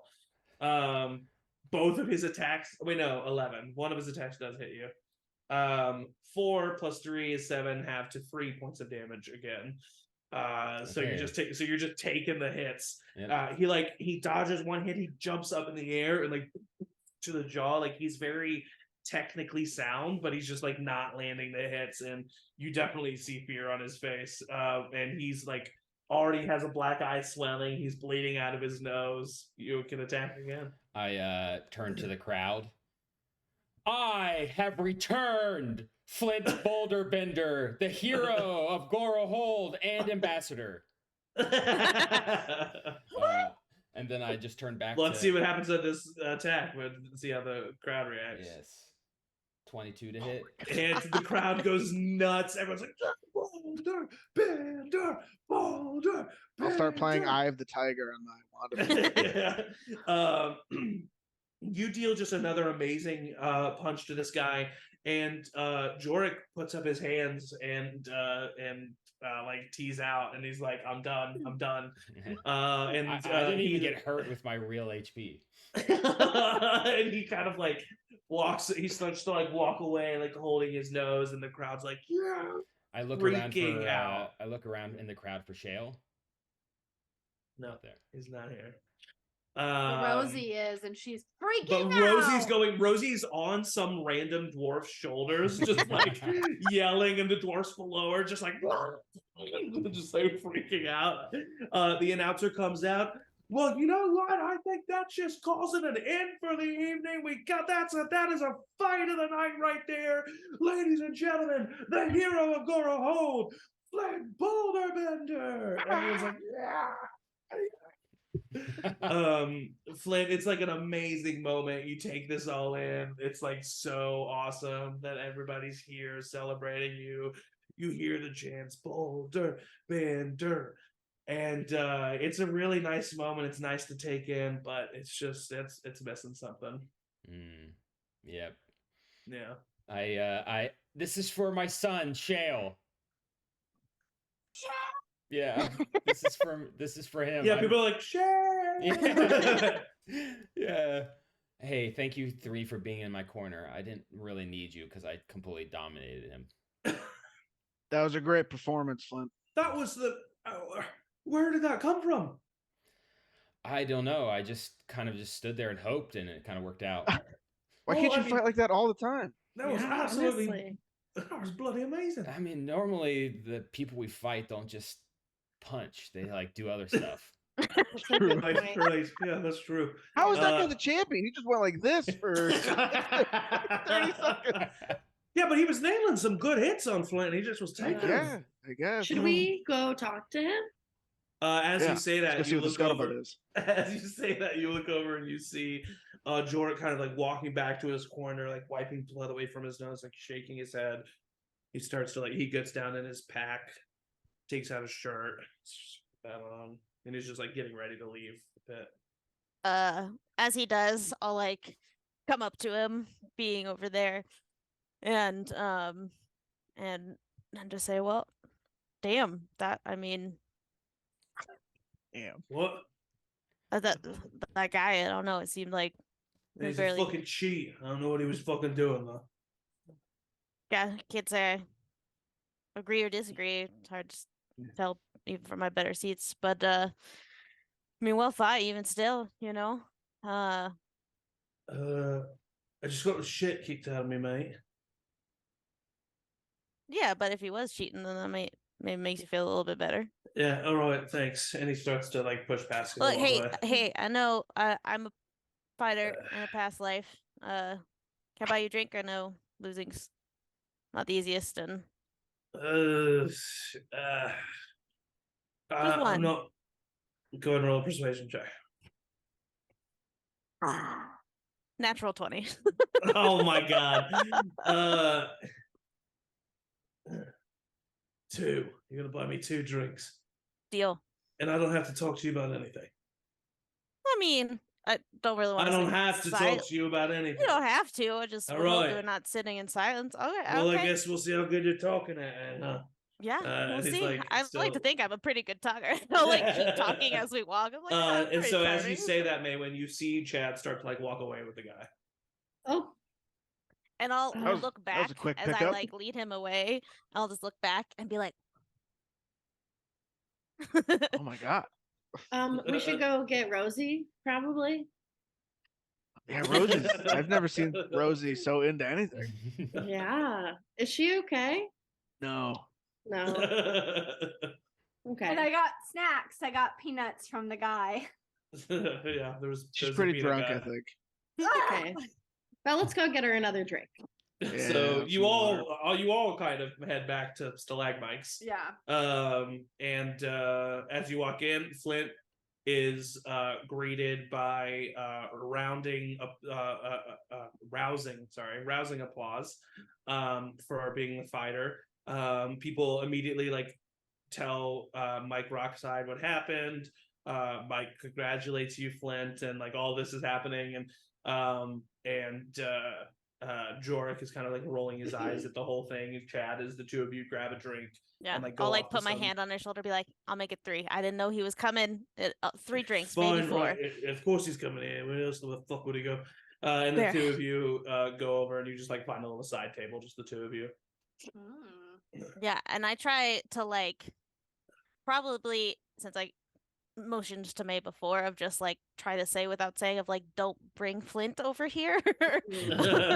Okay, yeah. I would say but- in this like craziness of this crowd, you can even like pass by her and like whisper that to her and like it's Okay, fine. cool. Yeah, or I'll Um, like get our drinks and like stop by and head back Yeah. to Jork, kind of thing, of like, hey, probably don't bring Flint because that would be a terrible idea. I'm gonna see if I can get something out of Jork, but like maybe Flint would probably not be the best idea by him. Fair. Um, Hey guys, let's sit at that table way over there. Right. And Edmund grabs some Hey, drinks for Mike. everybody. Starts to head it. Yeah. Another round on Flint Boulder Bender. I'll hand him 50 gold.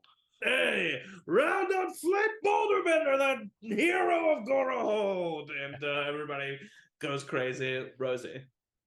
Would I have passed by Chad also? Sure, yeah. Chad could be saying that to like all of you guys. Yeah. Cool. I would love to like put a hand on his hand as he passes and cast guidance on him. Okay. Yeah. So if he has to roll anything, it is up to a minute, just so you know, JMO. Okay.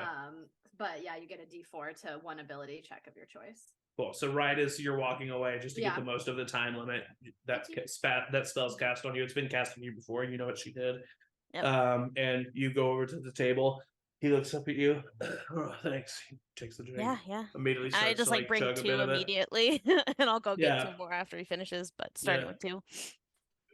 Ugh, right. So, what the fuck is this really about then? And he takes another Yeah. big swig.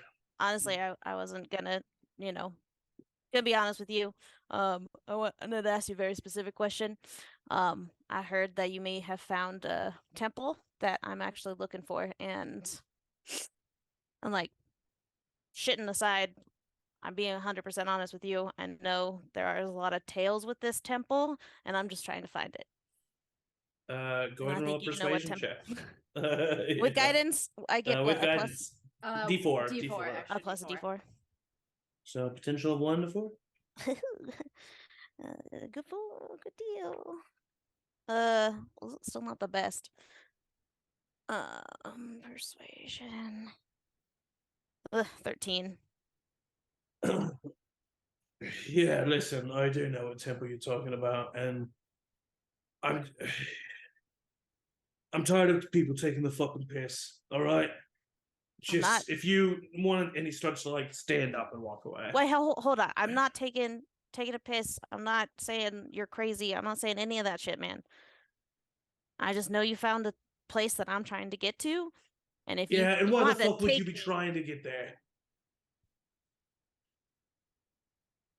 clearly something happened there that shouldn't have, or that was bad, and I'm trying to make sure that doesn't happen again.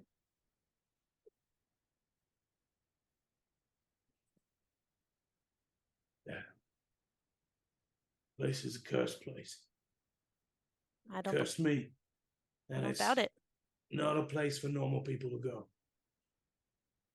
Not exactly what you would call a normal people, so So then tell me why the fuck you want to go.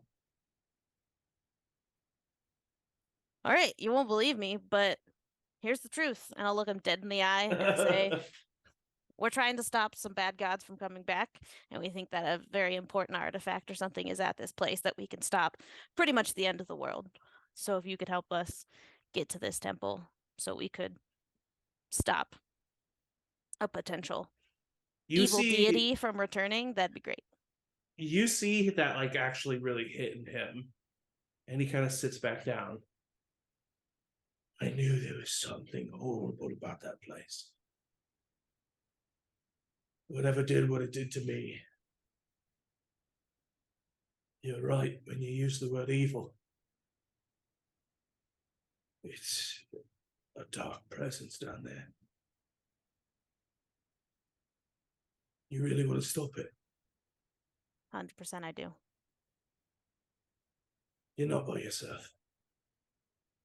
I'm with a group.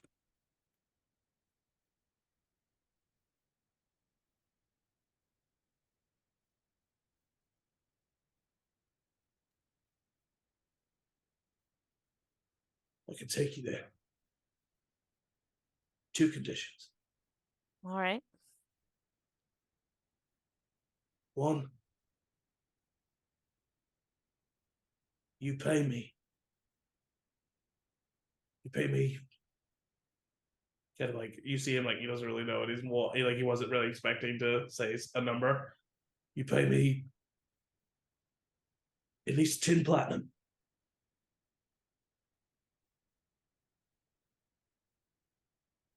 And then, second condition, you help me get proof. Proof that this place exists. Proof so that I can clear my name. Second condition, without question. I'll do whatever I can to do that. First condition. Would I know roughly how much a fight like that, winnings-wise, would be? The fight that he just lost? Yeah. In a place like Gorahold, at max, like 2 platinum. And a night like that. Right. Like a main event there would be more, but like 2 platinum for the end of that. Okay. Then I say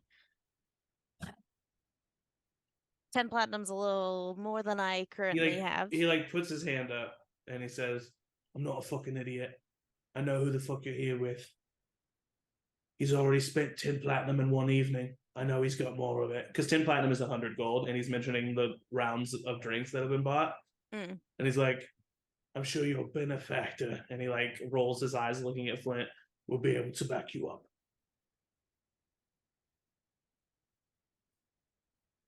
Fair? I think so. More than so. Right. I'll make sure he pays it. Good. And he stands up. He'll tell him to meet me at the stables. We're gonna have to go to the closed off tunnels. We need the beetles. And he starts to walk away. Sorry, just tonight or in the morning? When are we meeting you? We're leaving in an hour. An hour, got it. Oh boy. And I'll go over to where the group is at the table. Yeah, everybody's kind of drinking. How do you take the loss? Well, I mean, as well as anyone can take a loss, and I mean, all that aside, Flit, like obviously you murdered him, and so that's extra hard to take. But yeah, right, he did. Yeah, and everybody. Thank you all. Yeah, Thank you. can't deny that. Stone Cold Killer. Let's fight. But he's agreed to take us to the temple.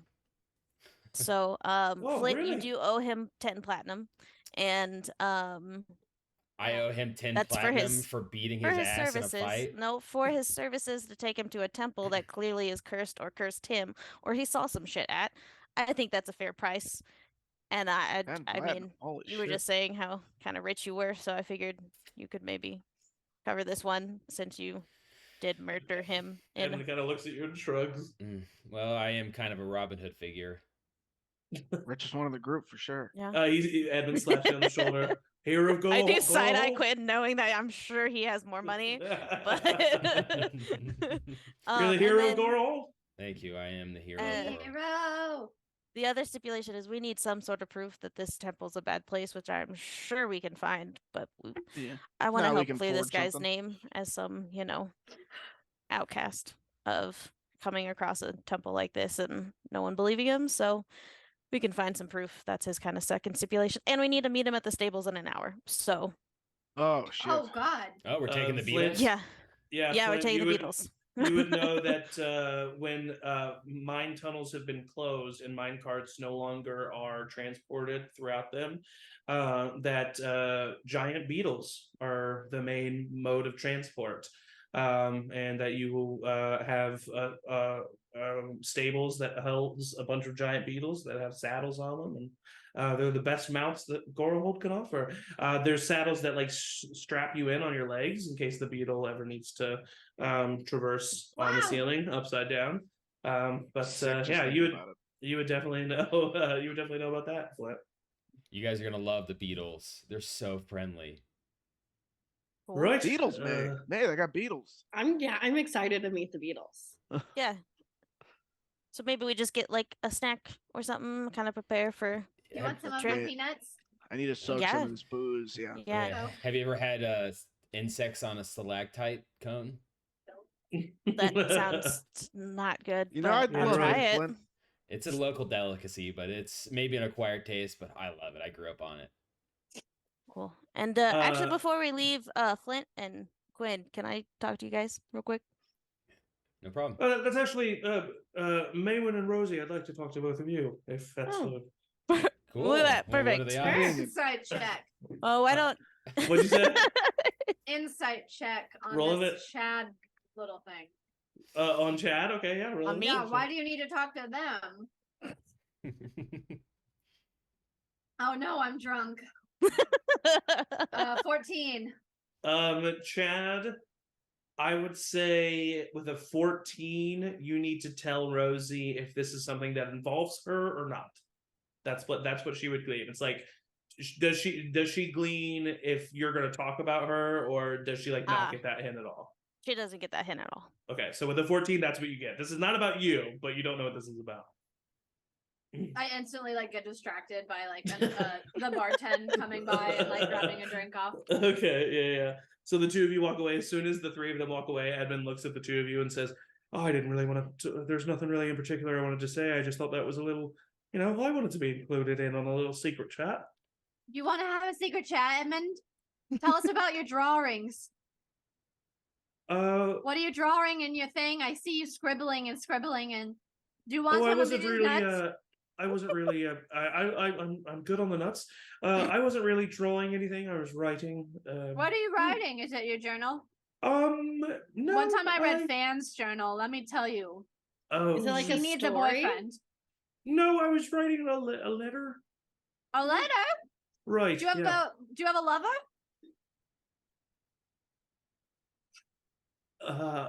Is that a yes? Oh my gosh, Edmund, tell me everything. Edmund looks at you. Maywin. Oh my God. No. I don't Maywin, know. do you want some of these nuts? Yeah. Yeah, she wants to use nuts. And he reaches out and he starts in. He just like hopes that you get lost in the nuts. These are so good. They got wasabi soy on them. Have you ever heard of that? Never. I think it's from Gora Hold specifically. Edmund, what's up? What? You wanted What are to you talk writing? to us. Oh no, I started this conversation by saying I didn't really have a conversation I wanted to have. I just wanted to feel included because they right. Yeah, get Well, with that's it, mate. nice. Quit drinking. Sorry. But actually, Rosie, taste those nuts. They're really good. And Hey, he looks at you. Sorry, Maywin, go ahead. Well, I was just gonna say, Rosie, like not right now because we're about to do some stuff, but do you think that at some point you could maybe check in with Lauren and just like make sure that Batty and Bo are okay, and then also like just check in with Lauren because I'm sure you want to do that. Not right now, like though. Lauren? No, he's just watching Batty and Bo. Mm-hmm. That you came to that conclusion real fast, though. I would check in with Gilmarie first because she would give me the whole rundown of everyone. I wouldn't. Yeah, you can check in with Gilmarie. Yeah, I did. No preference for any reason, and I just want to say for a second. I just want to say that this is a very awkward conversation. You know, It is. May, you and Edmund should go out. Oh sometime. boy, I'm gonna go hit the loo, and he stands up and walks away. I think he likes you. Oh, by the way, Rosie, Marble thinks some things about Flint. Yeah. You asked I that was thinking question, that and too. then You said, and then- "Whoa." yeah, I That was was listening nuts. to what she was thinking, and she said that she really doesn't like Flint, and that he never satisfied her. What do you mean by that? Okay, so as the two of you continue that conversation, we cut I've never to been Chad. into what? Chad pulling Quinn and Flint away. Chat. All right. Yeah, chat. So yeah, I got a kind of spiel And so I'm just gonna ask to not be interrupted for a second while I talk to the both of you. If you interrupt me, I may slap you. So just let me get this I out. like it. Okay, Gotcha. cool. No problem. I need you guys to stop being such assholes to Edmund. Like whatever your guys' issue is, we've lost you. We've lost Morton now.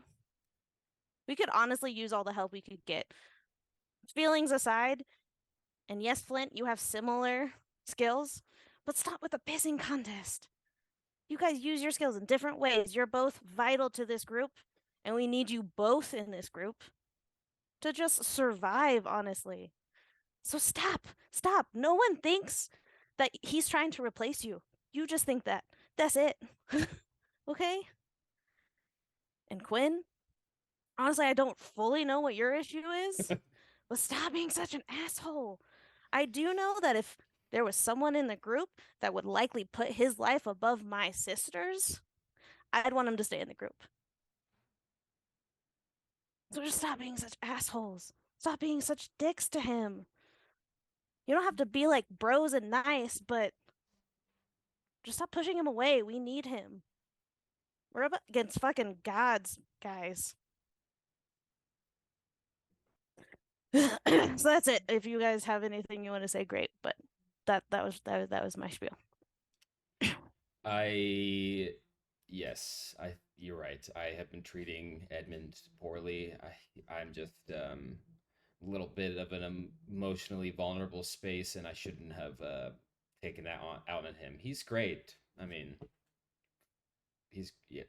that's no qualifier. Look, all right. I know I was an asshole. I just did like the timing of it all. Look, I mean, we just lost Morton. You just lost your dad. I just lost 3 of my siblings. And then Edmund, who nobody's paying attention to me. Sorry. I mean, I don't know. That just rubbed me the wrong way. That's fair. Like I said, you don't have to like the guy. You just we keep losing people, and you want me to use him? No, I'm not saying you have to again be nice and pretend you love him or whatever. Just don't be a dick. And Chad, you don't have to answer this, but just a quick follow-up. Are you and him like a thing? Yeah, Chad. To be honest, I have no idea. Okay. He didn't like turn you down or anything? I mean, no, we haven't really talked about it. He was gonna, I guess, talk to me about it probably when my dad died, and since then we haven't really had the chance. So we haven't really had the, define the relationship talk or really talked again about it. But do you have feelings for him? Yeah, those don't just like go away. Also, cause you're it's just us guys here, so you both know. Just us bros. Just us bros. Yeah. Honest opinion, do you think Marble would ever take me back? I think you got a shot. Yeah, okay, yeah. I think you got a shot and you got to shoot him. Yeah, it's because we had our rocky moments, obviously, but what marriage doesn't. And I think that the way that she looked at me when we came back, I think Chip is just not doing it for her, not satisfying her. I mean, well, let's not go that far. I'm gonna have to. I mean, again, between us bros, I'm gonna have to disagree. I feel like it's been a long time, Flint, and just the vibes that I picked up. I don't know. I mean, I don't know if there's a spark there anymore. I'm not saying don't pursue it, but I don't want you to also get your hopes up. And do you know what one of the main things to produce a spark is? Flint. That's right. You got me there. That is true. Right. Chip's hot, but I don't. That's definitely the line that Flint used on Marble when he first. Yeah. Chip's hot, but I don't think he has the substance of a Flint boulder bender. Oh, he seems very superficial. Next time you see Marble, just kind of casually mention what happened here in the rain. I haven't stopped. Oh God, he has been hyping you up to no end. I played 3 songs about amazing wingman over here. I will say, yeah. Okay, well, I just it's like at this point in my life, I'm like, I don't think that I'm gonna be involved romantically with anyone else. So I'm like kind of, losing How old time. are you now? Oh, how old am I? I'm 191. I mean, How old we are you still when you got started? time. 150. Oh shit. Okay. I mean, I don't. There's, in my opinion, it's never too late for love. So, like, if someone else comes along, I wouldn't say you should shut yourself out to that. You know, Yeah. Yeah. don't put all your marbles in one basket. You know what I mean? So, She's beautiful though. When you saw her, oh man. Her Okay. beard, man, is yeah, luscious. Yeah. yeah. I used to get lost in that beard. I I'm bet. sure. Yeah. I mean, Okay. who wouldn't? Okay. Oh well, Chad, I appreciate you saying this. I realized that I was in the wrong with Edmund, and I like Edmund. I needed someone to take it out on, I think. It's fair. Yeah, Yeah, that's and I fair. get it. It's been a shit time for I think all of us, and emotions are high. I just, as at least our group goes, and for also those we care about outside of the group, we need all the help we can get. And I mean, you know how powerful you are, Flint. So if there's someone that's equally or even close to that, probably good I to mean, keep him in the group. You know, Who's close to as powerful as Flint? Come on.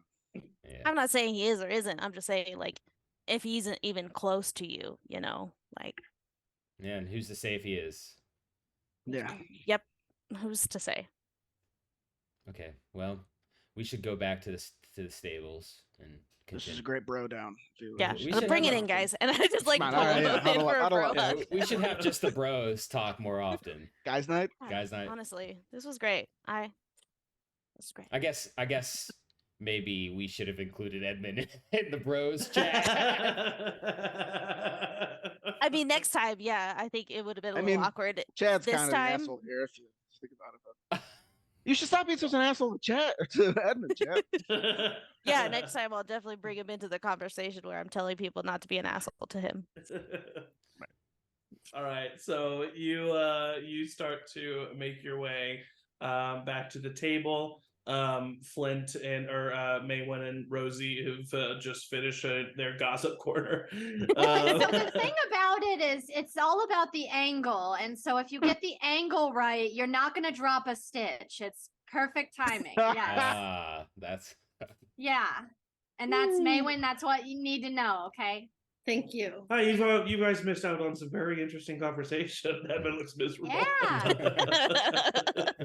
I forgot that I was telling May how to knit, and so I had to catch her up. Right. Cool. Yeah. Cool. So Yeah. these stables, Flint. yes. I'll take you there right away. I might stop just a quick stop at my house just to say bye, but it'll be in and out. Sure. And then Yeah, we'll yeah. head to the Do you stable. want to Totally. be by yourself, or do you want to just meet us at the stables? Or? I'll just peek my head in, and I'll let you know if you should come in too. Yeah, we'll just wait Okay. outside and let Yeah, you do your thing, say your course, byes. Yeah, yeah. totally. All right, so you quickly swing by the Boulder Bender residence. Mm. Do you knock on the door or do you just walk I in? just walk in.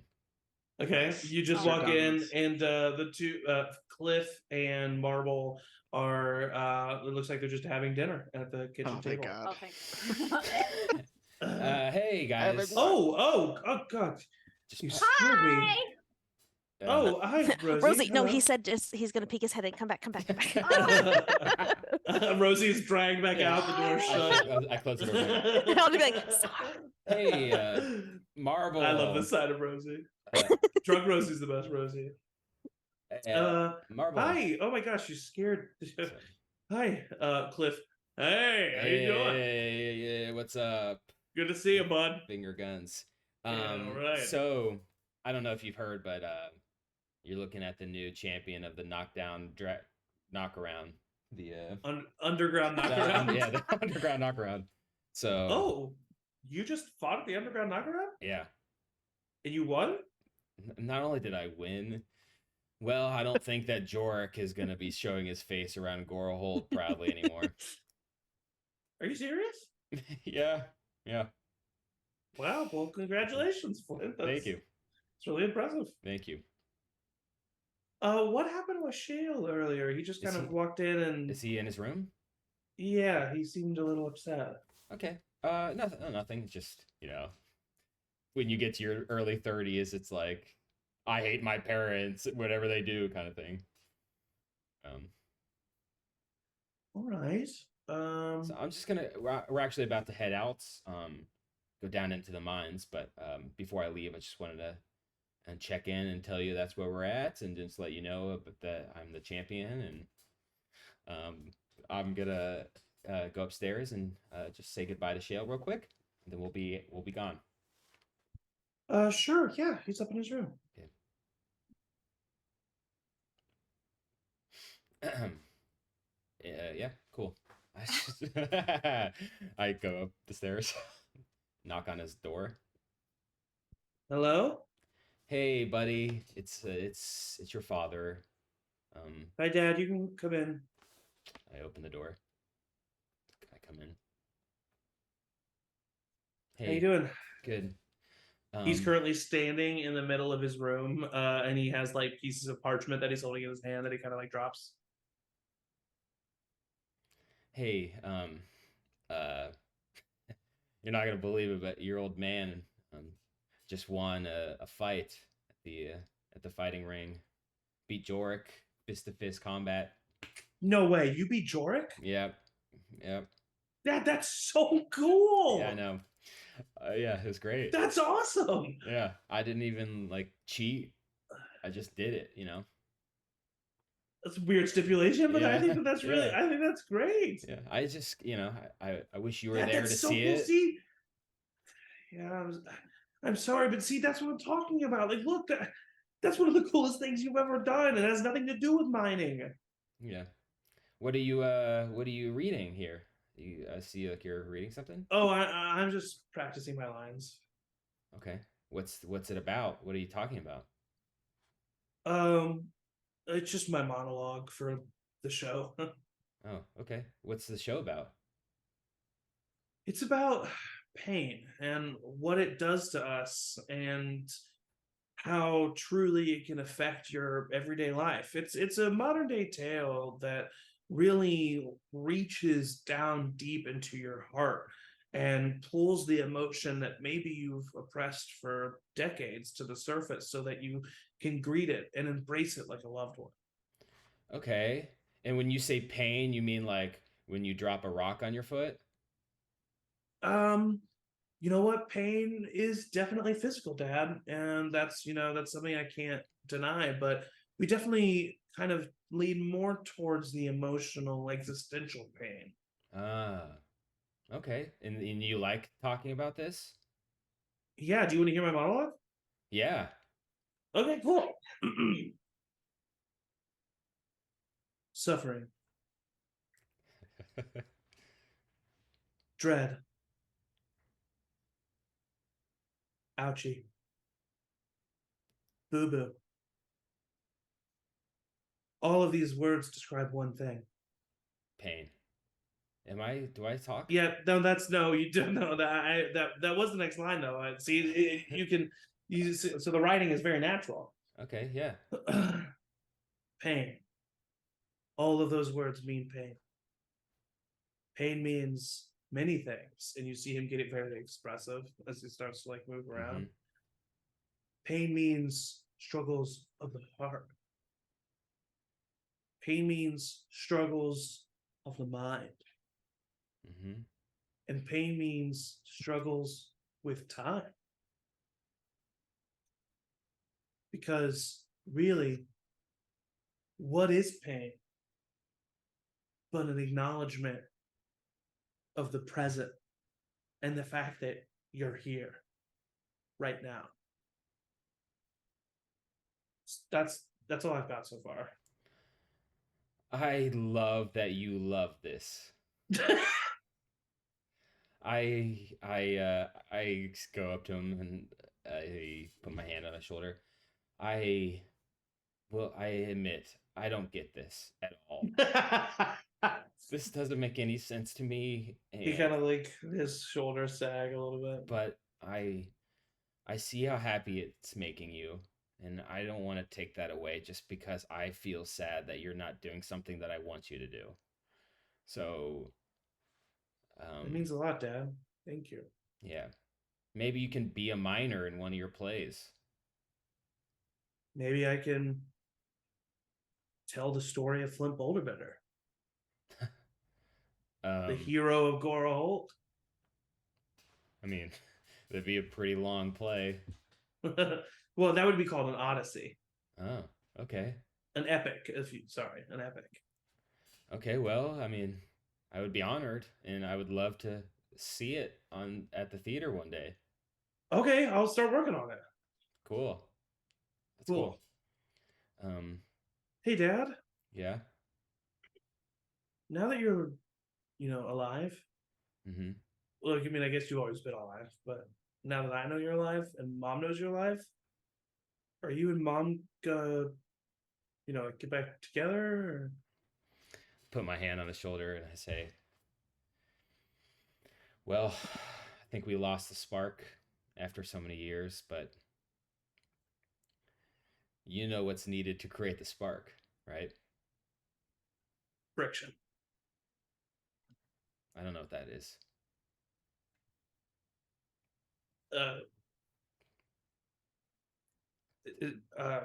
Friction. It's hot. It starts a fire. Flint. Oh. And I think the answer to your question is, and I want to be honest with you. The answer is yes. I think we'll get back together. Awesome. Cool. But your mom said that you were, kind of mad at her, and she's great, and you should be more open to her. She's just as in the dark about this stuff as I am, and it's not her fault. All right, I will. Yeah. How do you like Cliff? What do you call him? Do you call him anything like stepdad, or just call him Cliff? I just call him Cliff. Yeah. He's a pretty nice guy. I don't think anyone's at home. Yeah. Yeah, he seems like that. Yeah.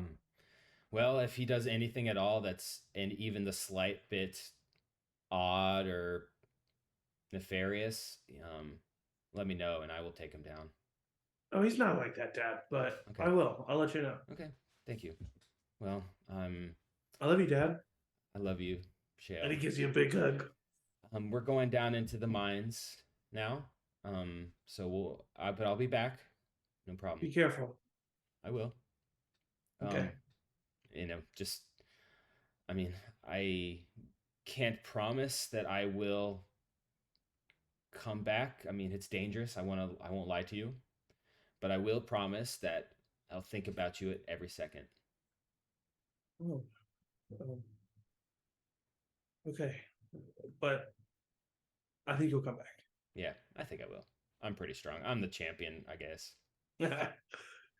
All right. Well, I have rehearsal tonight, so. Okay. Cool. Well, I'm gonna practice my lines. Okay. Well, good luck with your performance. Thanks. Good luck with your dwelling. Mm-hmm. Yeah. Okay. Delving. Yeah. Diving.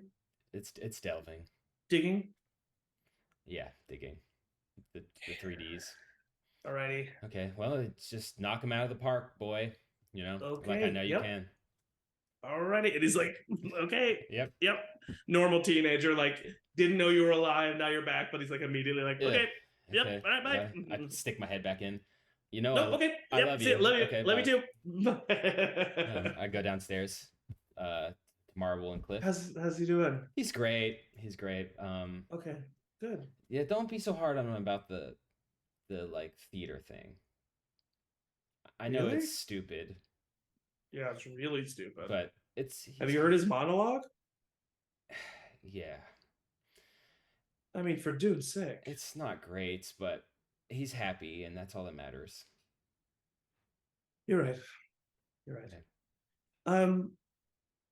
Well, Cliff and I are kind of having dinners. Yeah.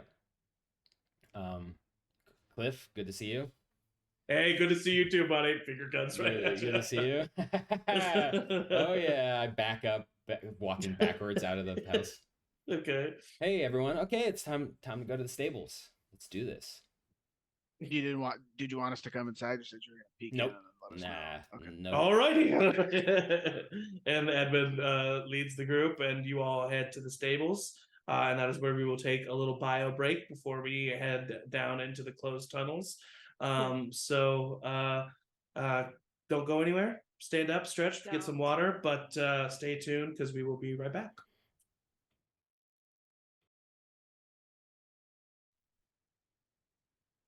I just feel like I don't trust Matt. Hey, everybody, welcome to Oops. Persons. Oops. Welcome back to Top Persons. You all arrive at the stables. Jorik is waiting for you. He has 4 beetles for the group. You see these massive, taller than all of you, even the humans, or more humanoid. Taller than all of you beetles that have these really long antennae that the saddles are like Those wrapped are fucking around. cool. Wow. And you see them all just like, I mean, they behave very much like oxen, like in their characteristics and stuff, except they're a little bit more agile and they can like bring up their legs to like clean their mouths and stuff like that, but they're a little bit slow moving. And he looks at the rest of you and he kind of like rolls his eyes when he sees Flint. All right, so this is your posse, huh? He looks at you, Chad. Yeah, this is the group. Thanks for getting these beetles. Right. And I'll kind of look to Flint and be like, how about we do a 50% up front and 50% when we get there? He looks at you and says, yeah, why don't we do that? I go up to him, Jork. Just because I totally dominated you doesn't mean we can't be friends. And I give him 50 gold. He takes it and then looks at you and says, how'd you do it, Mike? Do what? How'd you cheat? Oh man, you just have a lot to learn, Whatever, man. And he hops up onto his beetle. This one's for me. You all can split yourselves among the other 3. And he just immediately starts to like ride off. The beetle's just like skittering away. I just jump onto the closest All right, one. make sure you strap yourselves in. Yep, Rosie, Edmund, I gotcha. Edmund. Yeah. Edmund helps up Rosie, and it's Chad, Rosie, and Edmund on one. Yeah. Quinn, you want to share a beetle? Yeah, I'm not steering this thing. I'm trusting you. I gotcha. The beetle does immediately seem very calm around you, May. And then Flint, you have a beetle by yourself. How it should be. And you all start to make your way through the tunnels. Rosie, yeah. Once I'm snug and secure between Chad and Edmund, I would like to cast Ascending. Okay. And yeah, just real quick, what I was just about to say is this is gonna be like a couple hour long journey. It's gonna take you a while to get as far deep into the tunnels as Jorik claims this temple to be. So whatever you want to do on this journey, we will do. So Rosie, we'll start with you. You start with a little sending spell. Yeah, and I'm drunk. So I send Ascending, I say, What? hi baby. Remember a few months after we met and we visited Lavaria for the first time? I want you to touch me like that again. Mwah. Was that the end? Yep. All right. A couple moments pass. They seem even longer because you're drunk. Mm-hmm. And then I guess it's because of the conversation you had with Maywin earlier, but you hear the voice of Warren in your head. Mom, this is Warren, not Mama G. You sent it to the wrong person. Oh no. And that's all you get back. Edmund and Edmund and Chad would just see Rosie like go white, sober up instantly, and just like look ahead with like her arms crossed for like a large portion of the trip. Amazing. Amazing. Edmund would be very quiet on the trip and occasionally see if Chad is reading a letter. Chad is very aware of that and really wants to read it, but it's like Yeah. reading the like a long letter or a thoughtful card while someone's just like staring at you. Yeah. And so he like keeps kind of like looking down, but doesn't ever pick it out. I think that he would see that, and then about halfway through the trip, be like, you know what? It's just right. I just don't even know if this really makes sense. You know, there's three of us. Flint's on the guy. Hey, Flint! And he just like hops down off the beetle, and he like kind of looks up at you, Chad, and then just like runs. And Flint, he just jumps up on the beetle right behind you. Hey, Edmund, how's it going? Hey, right. Hey, I just thought maybe you would want to talk about our vases. Really? Yeah. Hey. I guess so. I said it. Before we continue, I need to tell you something. Right. I have been treating you like, let's just go out and say it, like crap. Oh. And you don't deserve that. I mean, I don't want to, the word that comes to mind is you're fine, but you're more than that in a lot of ways. Right. Okay. So. Oh, that's it then. Yeah. Right. I appreciate that. And thank you. No problem. For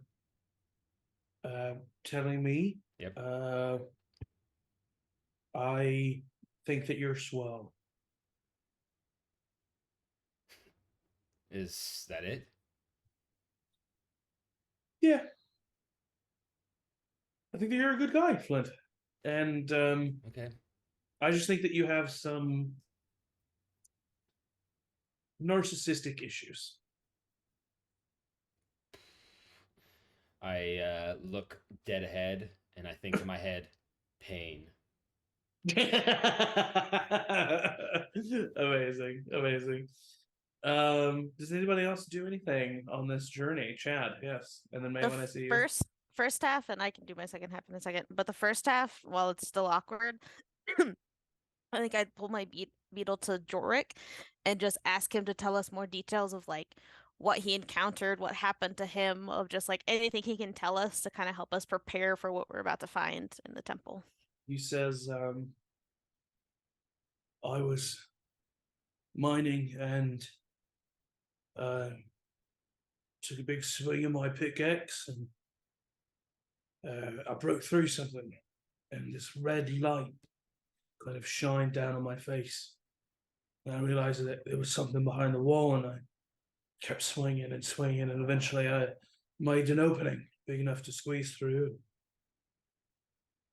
Followed the light and it came across the entrance to this temple.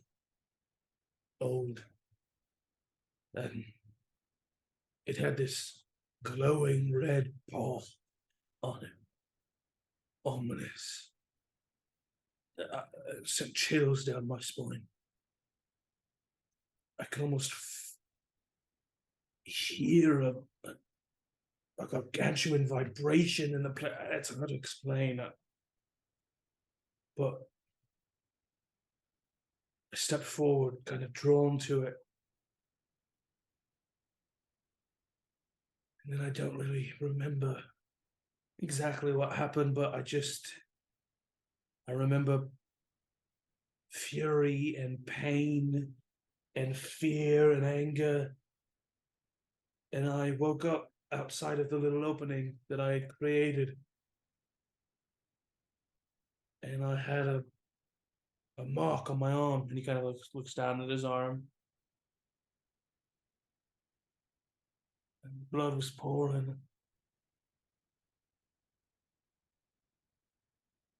Well, ever since then, things haven't been the same. Go ahead and roll an insight check for me. How's that about to ask? Act. Okay. Whoop. I went away from 13. 22. Nope. 21. 21. He seems to be being very cagey about the mark and what has happened to him since. Like from an outside perspective, someone who's not like looking inward and insiding, it would seem as if he's like just like what has happened to him is kind of vague and amorphous, and it's like more of like a bad luck thing. But really, it seems like something very specific has happened to him and is happening to him, and he's like not sharing that. Brooke, have you like seen things, or has there been like a voice in your head?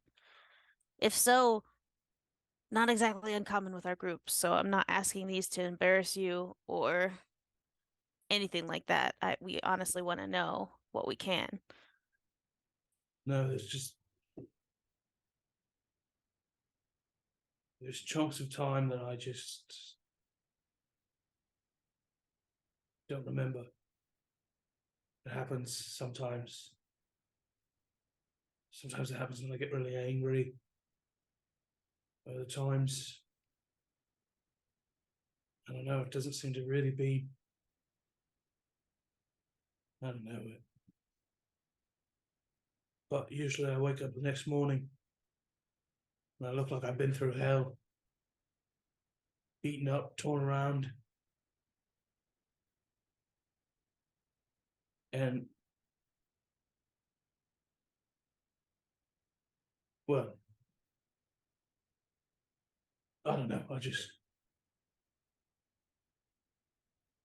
who knows what I've done?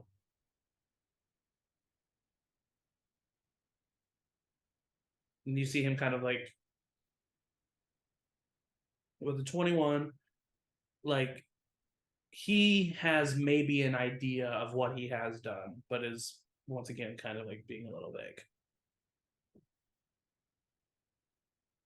Yeah, well, that sounds awful, and I'm really sorry about that. And I mean, if there's anything you maybe even vaguely remember about that, like I said, anything helps. Like I said, we're dealing with gods and vampires and shit, so nothing would sound crazy to us. Yeah, well, it's pretty much all I remember right now. Fair enough. I won't really push him. Yeah, listen, I'll help you as much as I can when we get there. I'm not just leading you to this place. All right? I'm not some asshole like that. We appreciate it, but you don't have to, you know. I need to. That's fair. Thanks. I'll kind of pull my beetle back and give him his space. Yeah, you get the vibe that he definitely wants some space. Maywin. Okay, so one of my new abilities with Circle of the Shepherd is Speech of the Woods. So I learned to speak, read, and write Sylvan, and beasts can understand my speech, and I gain the ability to decipher their noises and motions. Okay. Do we think this would apply to giant beetles? Yeah, for sure. So basically what that means is that you can talk to them and they'll completely understand you, and then you'll get the idea or the gist of their response. Okay. But you're not having a full-on conversation with them. Yeah. So, I mean, we don't have to specify this, but like I spend the whole journey just talking in a language that Quinn cannot understand. Yeah. No, you just talk out loud and it'll understand you through your magic. So it just understands what you specifically say. Okay. So I'm just talking to the beetle about like how do you like life down here, and like what kind of things, like what do you eat this, like since I can't respond I'd be like, well, do you eat like littler bugs, or do you mostly eat like plants? I would say that because you you can understand like the little clicks and like grunts and motions that it makes, you quickly discover that these beings are not the smartest. Yeah. And they're a little dumb, but he seems pretty happy down here. They eat fungus, and specifically and like rot, and they eat some rot. Like the Gorahold waste management system is like beetles, basically. Cute. And so, yeah, and but yeah, just a real simple creature. Loves the underground, and is just happy doing what they're doing. At one point, I like ask what its name is, but obviously it can't answer, so I just start like listing names. It doesn't really like understand what a name is. Like it doesn't really Right. get that concept. Cool. But like you like I don't know, like what are some of the names that you say? Well, I certainly start with John, Paul, George, and Ringo. Amazing. No, none of those names really click. Damn. I go really simple and I'm like, what about like Beetle? Is your name Beetle? When you say Beetle, it's like, yeah, that's my name. Yeah. Okay. Yeah. Cool. Oh, Are your that's friends also named Beetle? Yeah. Yeah. Okay. Great. Great. Yeah. You So guys I'm having a just good chat, May? do you want to ask the Beetle anything, Quinn? Anything you want to know about the Beetle? I don't know. Does it like having people ride it?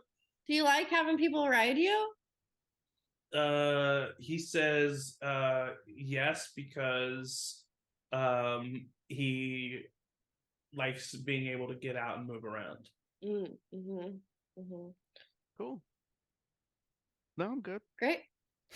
Do you like jazz? It definitely does not understand that question.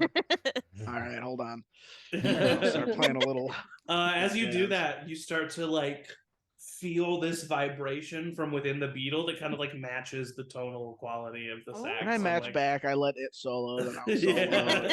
yeah. A generous band. Good stuff. Does anyone else do anything in particular on your journey to the temple? Last thing, second half, is at one point after Edmund gets down, I'll just like swing Rosie around. Uh-huh. All right, Bye. take the reins for a second, if you would. I just need a little break. I mean, it's pretty much going straight, so but just in case he gets distracted or she gets distracted or. Okay. Yeah. Are you okay, Chad? Yeah. No, I'm good. Like I said, I just having my arms so high, they get tired sometimes just with the reins, Well, if yours are mine are. That's that's a very good point. Okay, though. I I'll won't take be one for long. the I'll team. just No, I'll you just got- need yeah. quick break, just real Okay. quick. Okay. And then once Rosie's looking for it, I'll just be like, I'll take the parchment out and start reading it. okay. Yeah, easily enough. Anything Read it else out loud. that anyone wants Read to it do? out loud. Read it out loud. What you reading, Chad? Hmm? What you reading? I'll just a letter. Oh, from your mom. Mm-hmm. Very nice. Very nice. How's she doing? My sister usually is the one that sends me. Now I use it just after the 15 years happened, she's usually the one to send me notes. Oh. But I kind of contacted her and after everything that happened and stuff. But Oh, okay. Oh, don't let me interrupt you then. thanks, appreciate it. close Chad with looks your kind of guilty sister? for lying, but it's like. Anybody else? Anything as you continue on your journey through the temple? To the temple? Alrighty. So, hours pass. It's probably close to. I mean, you woke up in Bayhoff, took the teleportation circle, and then spent like the day in Gorahold. You left at around dinner time, and it's now getting like close to midnight. Like you've been riding for a long time. These mines. Oh wait, I forgot to kind of give you like the vibe of the Vibes. And Ooh. as you go through, these tunnels are clearly older tunnels, but they're not as older. These are recently closed off tunnels because this happened about a decade ago. And you continue to make your way. until eventually it gets to a point where there's not even cart tracks anymore. Like it was like a freshly dug tunnel that eventually just stopped. And you continue on and you continue on until eventually you come to a place where Jorik kind of stops and gets down off his beetle, and you turn a corner down like a little alcove tunnel where the beetles don't fit, and he says, all right, it's not much further this way. Beautiful down here, you know. I do miss it being down here, I do. Yeah, it's just so nice to have thousands and thousands of feet of rock above your head at all times. Right, I completely agree. Thousands? Oh yeah. Oh yeah, we're really far below right now. The entire time we've been steadily going down.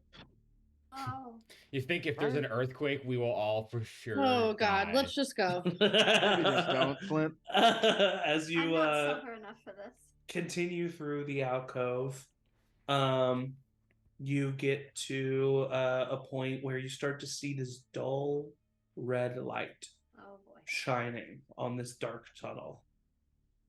And you get to this point on the wall, and there's a small opening, barely big enough for the biggest of you to get through, but you're all able to get through it. I'm gonna go ahead and pass without a trace. Okay, noted. And on the other side of this hole in the wall, down a little path, you see an old stone door that is shining this glowing red light. And you see that glowing red light is coming from this paw that's on the door. All of you make a wisdom saving throw for me. Oh no. Perfect. And pass without a trace. But I gives us passed without a advantage. trace. It does not, no. Is it magic? No. It's not magic. Wisdom saving throw, you said? Yes. Fucking twin dice. Have we had I'll do twin dice. Have we had a short rest? Would you consider that a short rest? You've definitely had a short rest, but you also had a long rest, like before you, like after you left Bayhoff, or before you left Bayhoff. I don't think I get anything back on short rest. I don't know why I asked, but okay, it's not too bad. What have you used since? I got 11. 12. 8. Twin dice. Yeah. 22. Anybody below or 22 in the chat? 21. 21. So Chad and Rosie, this doesn't affect you, but everyone else, you lose 1 hit point. And you don't take any physical damage, but the way this hit point is manifesting is you look at this symbol, and all of you feel this, even you and Rosie and Chad, but you're able to just kind of steel yourselves. You know, Rosie, you use your faith in Dune and knowing that you are on a more correct path than you feel you have been in a while. Chad, you've looked a lot of daunting opponents in the face before, and you just kind of tap into that feeling. But everybody feels this sense of dread and terror looking at this door, and this sense of being so small. And you just feel this like hollowness in your chest as you look towards this door.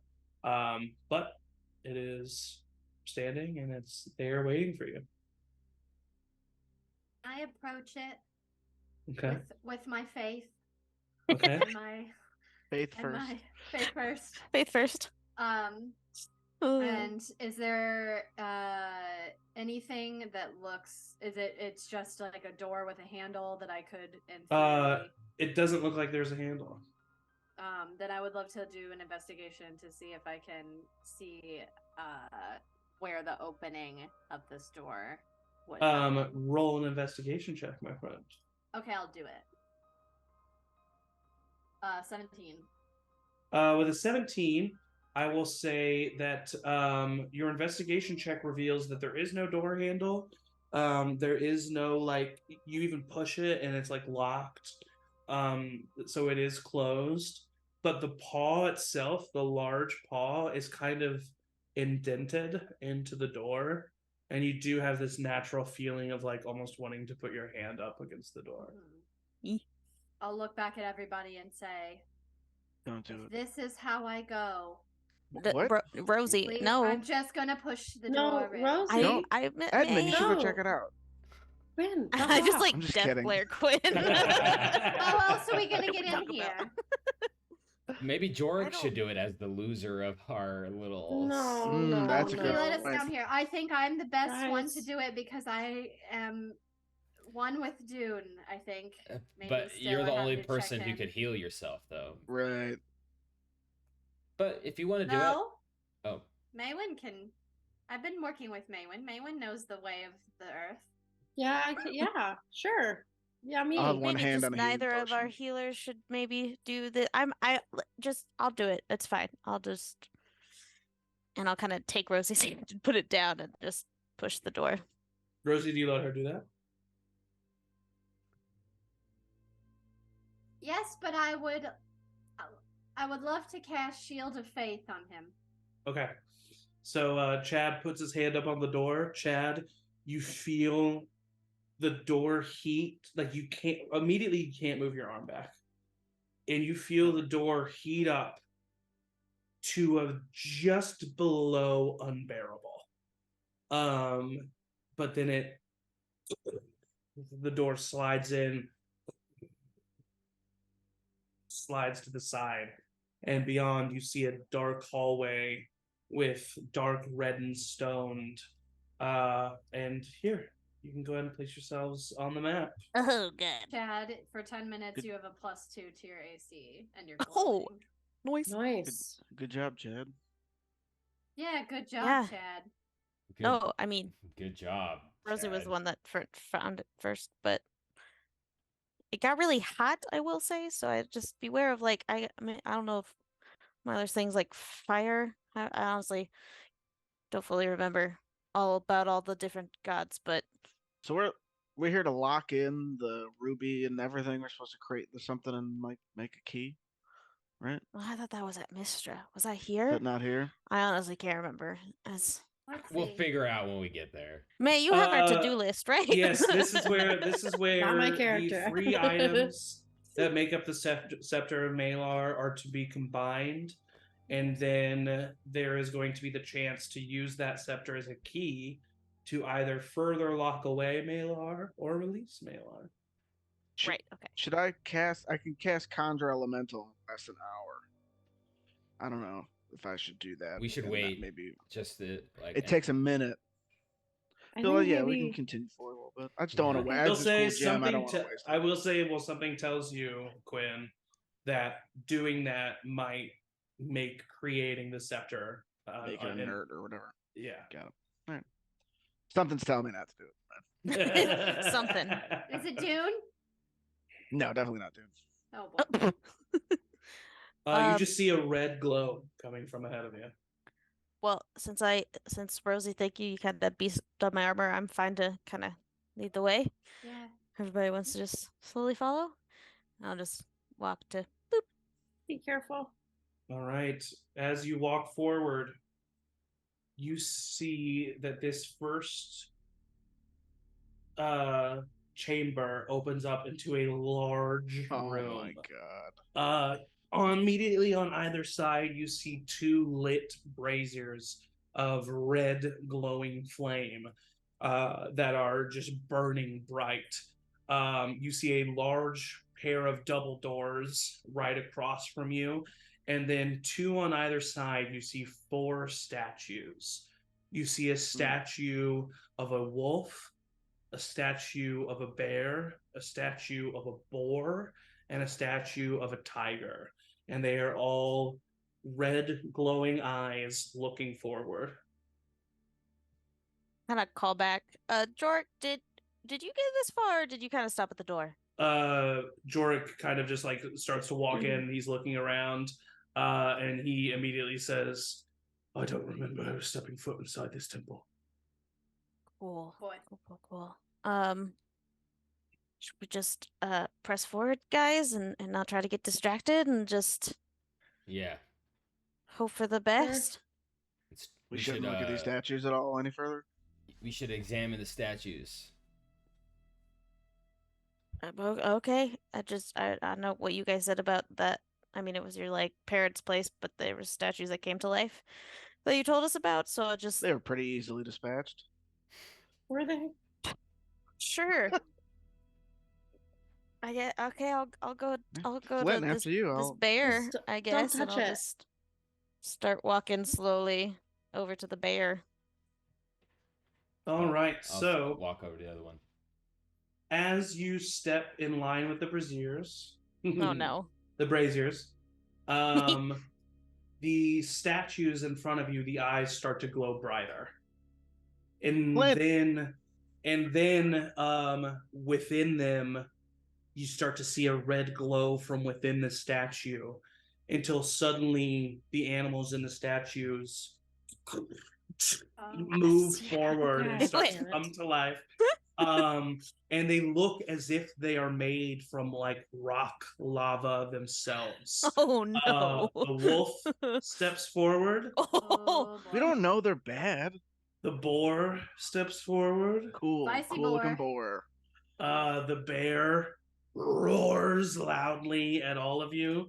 And last, the tiger, engulfed in Oh my flames, steps Shit. forward. That's And I need amazing. everyone to roll initiative. Amazing. I'm gonna do the Chris Pratt. Like, whoa. Uh, Oh, It's like Zach goodness. set these traps, so like we might as well set them off, right? I mean, We yeah. put all need this to work do in. that. Get out of here. And we rolling would. in roll 20. Oh my god. This is going great. So proud of us. This is how we do it. Dun, dun, dun, dun, dun, dun.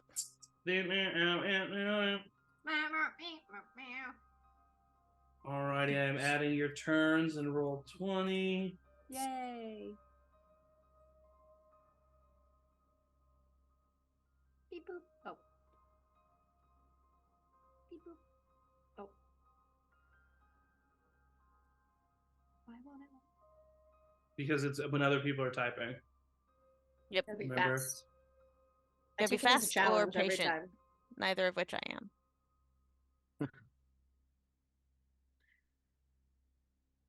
I forget what I rolled. May do your thing with the animals. Make them our friends. Yeah. That's a thing I can do. Do your thing with the animals. Julie. Do the thing. And these definitely seem like real animals, so that'll go really well. Yeah. Nobody go through any portals this time. Don't worry, Yeah. Evan's not here. Call out, Evan. That's for you. Got him. You freaking ding dong. Freaking ding Freaking dong. Freaking ding dong.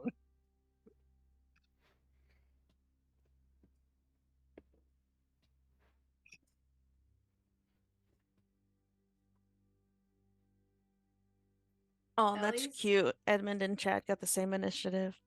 So cute. So cute. You just gotta They're rub it in following each everybody's other face, don't you, into- Chad? I'm gonna secretly attack Edmund.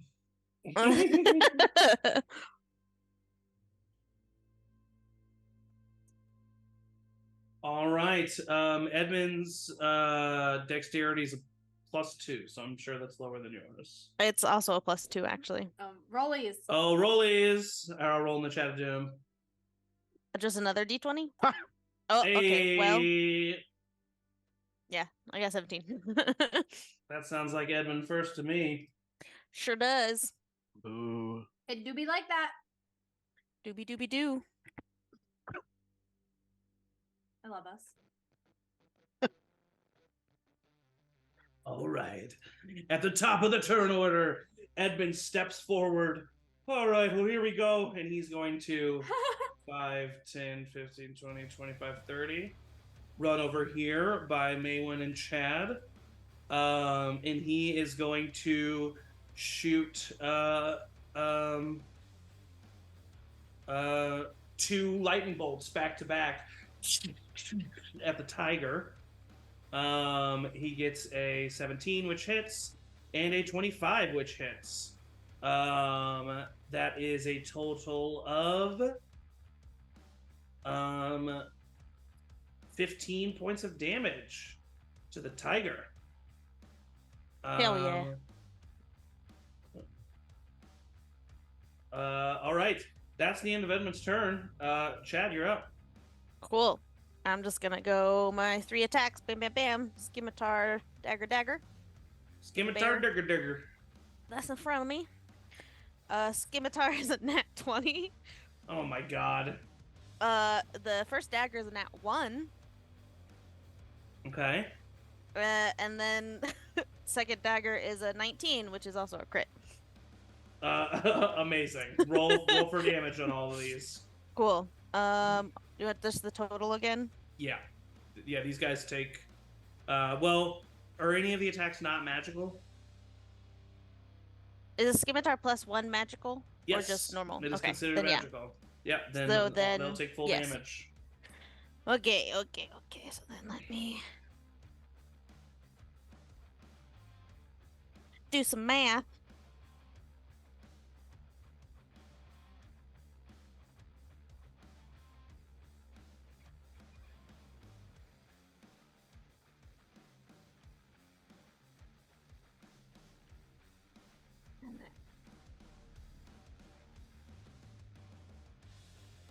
Yay. A total of 27 points. Total of 27 points. Nice.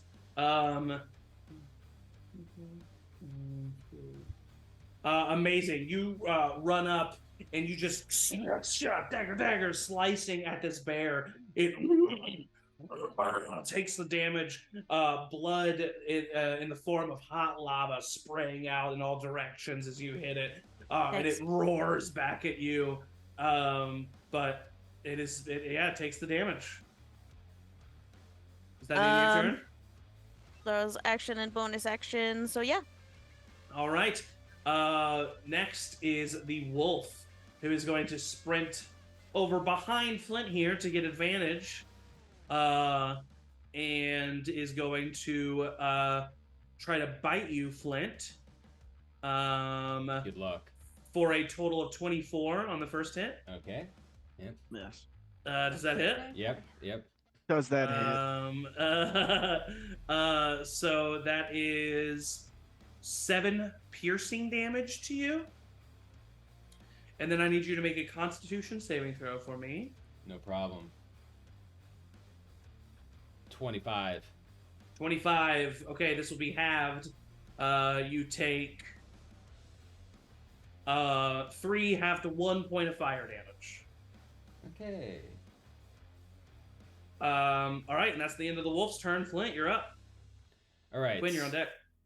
This boar in front of me, what is it made of? It's like a statue. It's mainly rock. It's like rock lava. It's like very almost cooled lava, but it seems to almost be like made like you know what I'm saying? Yeah, like stone, kind of. Yeah, it is stone. Yeah. Okay. I don't know if this is going to work, but I am going to cast the spell Stone Shape. Okay. You touch a stone object of medium size or smaller, or a section of stone no more than 5 feet in any dimension, and form it into any shape that suits your purpose. Okay. So what level spell is this? 4. Okay, so this is what I'm gonna say.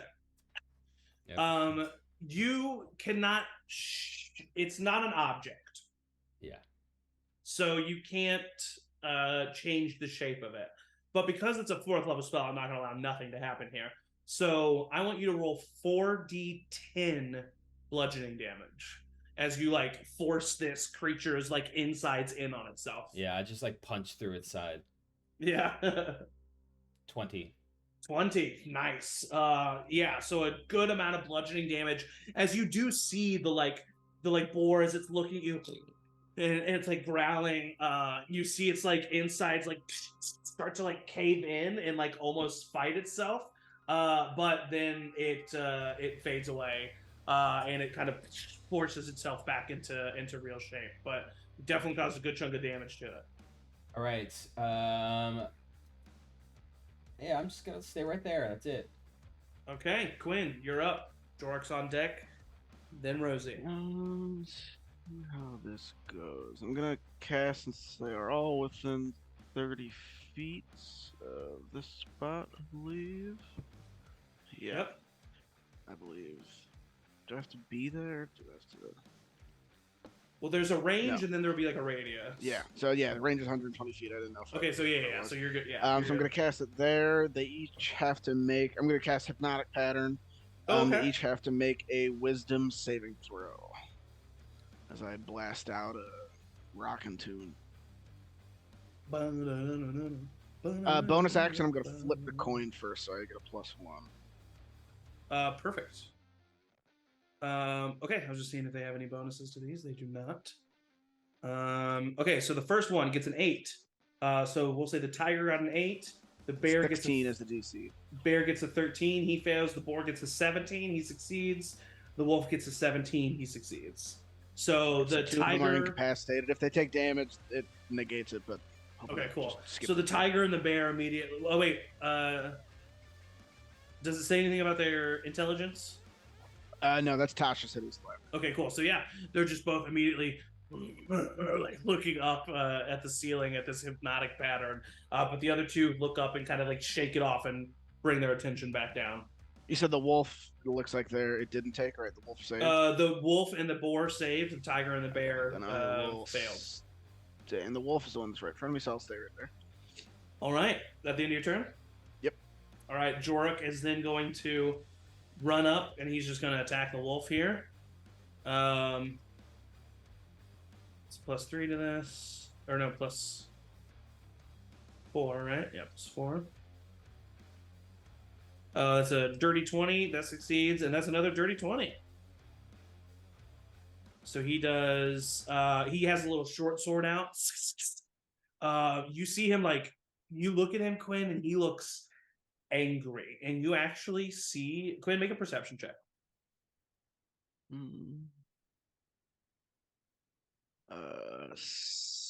I rolled a 6, so it's gonna be low, like 7, I think. 7. Okay, never mind. But he does 10 damage to the wolf. The wolf is looking hurt. Or not the wolf. He's not looking hurt, but the wolf gets hurt. And Jorok is just there fighting beside you. Rosie, you're up. Okay. I am going to bonus action cast spiritual weapon. Okay. And it is going to move towards wherever the wolf is. Is that the wolf is right there? Yep. Yeah. And it's going to take the form of like a dog leash. Okay, perfect. It'll have advantage on this attack. It'll have advantage? Yeah. Why? Because it's flanking with Jorok. Where are you putting it? Right here, right? Oh, I thought you meant the thing will have. The wolf. No, the spiritual weapon will have advantage on its spiritual attack. Weapon. Yeah. So I will this. It's going to try to leash it. That is, holy heck, a 24. 24 will hit. Roll damage.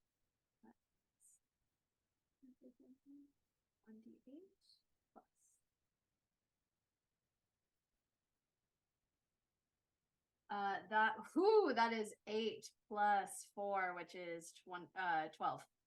12 points of damage. Nice. That's just bonus action. Yeah, I mean, the wolf lets out a squeal.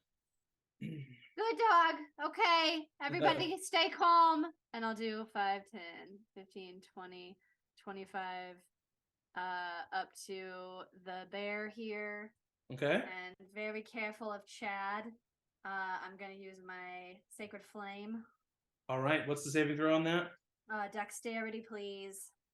Dexterity, please. That's a 6. Dexterity, you failed, you stinker. Okay. 2d8 damage. That is 11 points of radiant damage, please. Ooh, boy. Yeah. Spicy bear. Amazing. Yeah. You see Chad, this bear that's looking up at this hypnotic pattern. Like one of the lights from the hypnotic pattern shoots down, hitting the bear. It growls, Yeah, and it is now out of its hypnotic pattern. all right. Is that the end of your turn, Rosie? That's it. All right, it's now the were-tiger's turn, who is incapacitated the entire time. It's not immune to being charmed, right? It is not, no. Okay, yeah, no, it doesn't get a save at the end of its turn. Only if it takes damage or it gets shooken. Or it gets what? Shooken? Or if it gets shooken. Shooketh? Okay, so the tiger spends its whole turn being charmed, but it's now the bear's turn, who is going to attack you, Chad. It's going to attack you twice. The first attack is a 13, which is going to miss. And then the second attack is a dirty 20. Dang it. That hits. And he's going to do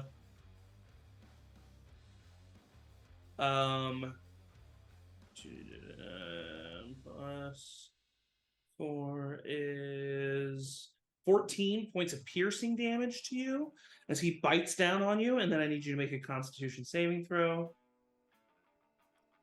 Slap a pow. Constitution, dirty 20. Dirty 20. All right, this will be halved.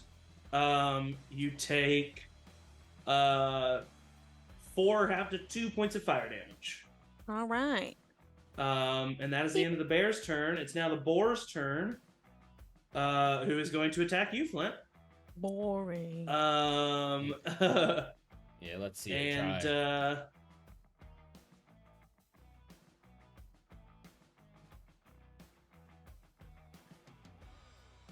sorry, a 17 to hit. Okay, that hits. All right, you take 8 points of piercing damage, and then I need you to make a Constitution saving throw. Okay. 8. 8. Okay. You take 4 points of fire damage. All right. That is the end of the boar's turn. Maywin, you are up. Edmund's on deck. Seeing that this dude is distracted by Clint's hypnotic pattern, I'm gonna bop over next to the bear. Actually, Okay. I'm gonna be like right here, Okay. and I'm a poison spray him. All right. What's the saving throw on that? Constitution. I don't think. Yeah. Plus 2 to this. 10 plus 2 is 12. Fails. Alright, so he's gonna take Why are there 2 Rosies? Oh, the spiritual weapon. Yeah. 15 points of poison damage. Nice. You see like the green smoke that like comes out of your hands. It inhales in the giant nostrils of the bear, and then like starts to sneeze and pulls back in pain. How much damage again? I'm sorry. 15. 15. Okay.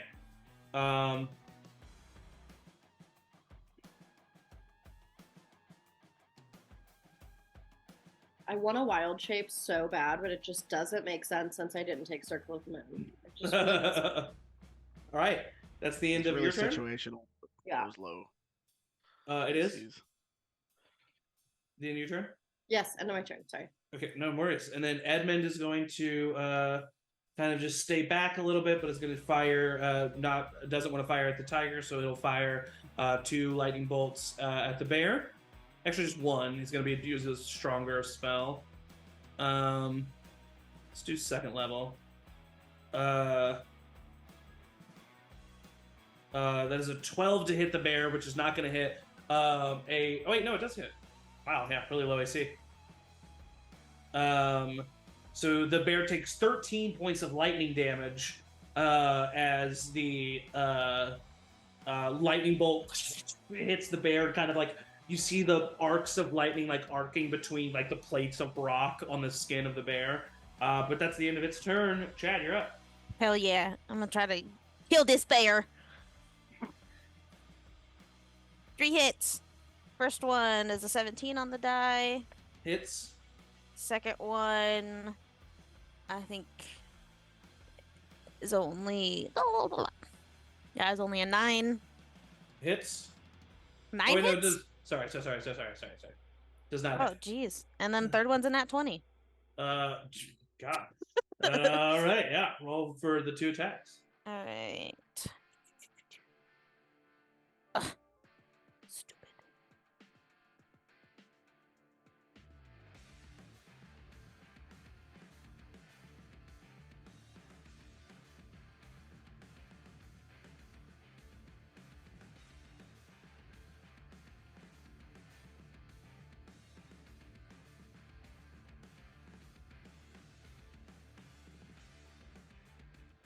Uh, 21 total. 21 damage total. All right. Yeah, I mean, this bear's starting to definitely look hurt. Bits of rock and lava are like bleeding and falling off of it as it roars towards you. But it is still standing. Is that the end of your turn? That is it. All right, it's now the wolf's turn. Who is going to...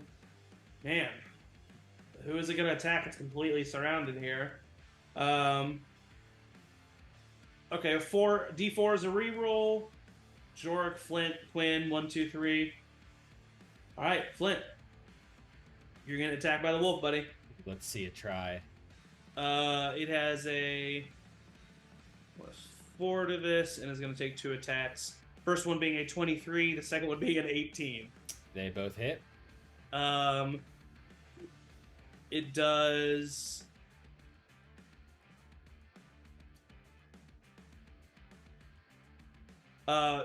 14 points of damage to you.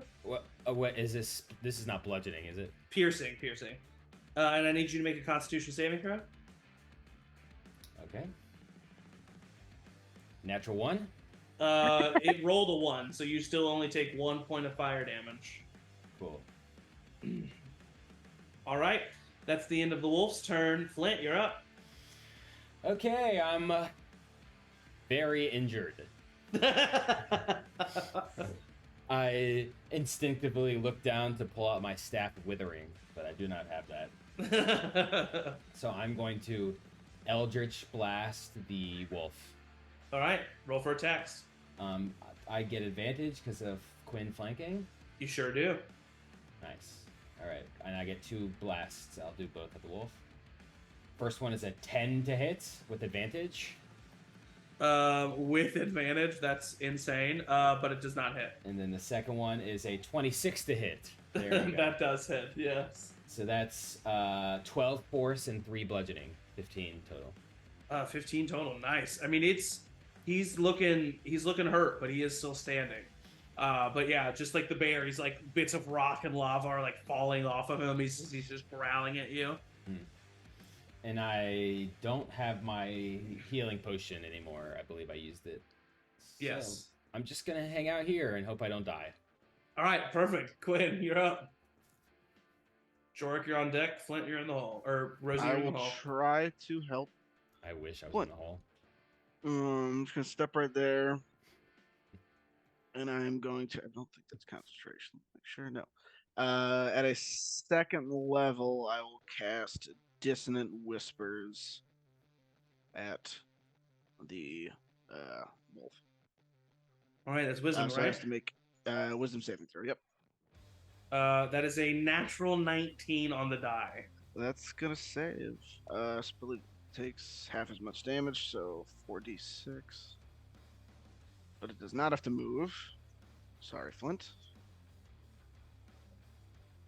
That is pretty good. 6, 12, 17, 19 halved. So 19 halved, so that's 9. 9 points of damage. I mean, it's right on the edge, but it's still standing. And then I'll use my bonus action to whip out my dancing sword. No, you won't. Sword. Thought somebody grabbed it. Nope, I'm pretty sure you left that. Oh wait, now you're right. As the second team jumped in the portal, they did grab it. I apologize. So you pull out your dancing I'm gonna sword. He put it was on the other waiting. side of the. He's like, Zach's gonna say I don't have this. I'm gonna put on the other side of the wolf and attack. Dancing sword is +6 to hit. It's a 9 to hit. 9 will miss. All right, that is my turn. All right, Jorik is up. He's going to swing on this wolf at advantage. He hits. Prove And your with worth, that, Ulrich, Jesus. And with that, the wolf is gone. You like as you cast Dissonant Whispers, the wolf starts to coil back. It looks to run. The short sword is there, dancing in front of it, and Jork uses that distraction to come up and stab right into the wolf, and he rips it out and as he yells at this wolf. And that is the end of Jorik's turn. Rosie, you're up. You're muted. Sorry. The wolf is done, so the leash won't be the same effect on a werepig, but we'll try it, and I'll move the spiritual weapon to does not hit. It's a 3 + 4. No, 3 + 8. So An 11? 11. That hits. That hits? An 11 hits. Okay, well, silly me. 1d8 + 4. That's 5 points of damage. All right. And that is force damage, just in case you need to know. Yeah. Slams into the boar. The boar. And I will. Quinn's over by Flint. Yep. 1. Well, Quinn's not directed by Flint. That's Quinn's dancing sword. Okay. Can I Yes. scoot around the dancing sword? Easily. And I'm gonna be in the same place as it for a second, just for a second. Okay. And I'm gonna boop Flint on the snoot. And I'm gonna cast 2nd level Cure Wounds. Perfect. So that will be Flint. You've got a son to get back to and a wife who. Well, and oh gosh. And you get 10 points of 10 All points right. of hit. Flint, you feel some of the recent cuts that you've taken start to heal up with divine energy. You really think she'll take me back, Rosie? May, how's it going over there? And that's my turn. All right. The tiger spends its turn being charmed. The bear is going to attack Chad. Yep. Gets 2 attacks. Excuse me. First one is a 9. That's gonna miss. Second one is a natural 20. So you're going to take. Ooh, natural 20 is a big deal with this. Don't say that. Wait. 30 points of slashing damage. Why'd you Uh-oh. take these statues, Chad? Uh-oh. And I need you to make a Constitution saving throw. Uh-oh. And I'm gonna say with a nat 20 and 30 points of damage, you're making this Constitution saving throw at disadvantage. That makes sense. Oh no. No, no, just pick the highest one. Sorry. Okay. Well, I rolled an 18 and then a 3, so I'm glad you said that. So 18. So yeah, it would be like 21.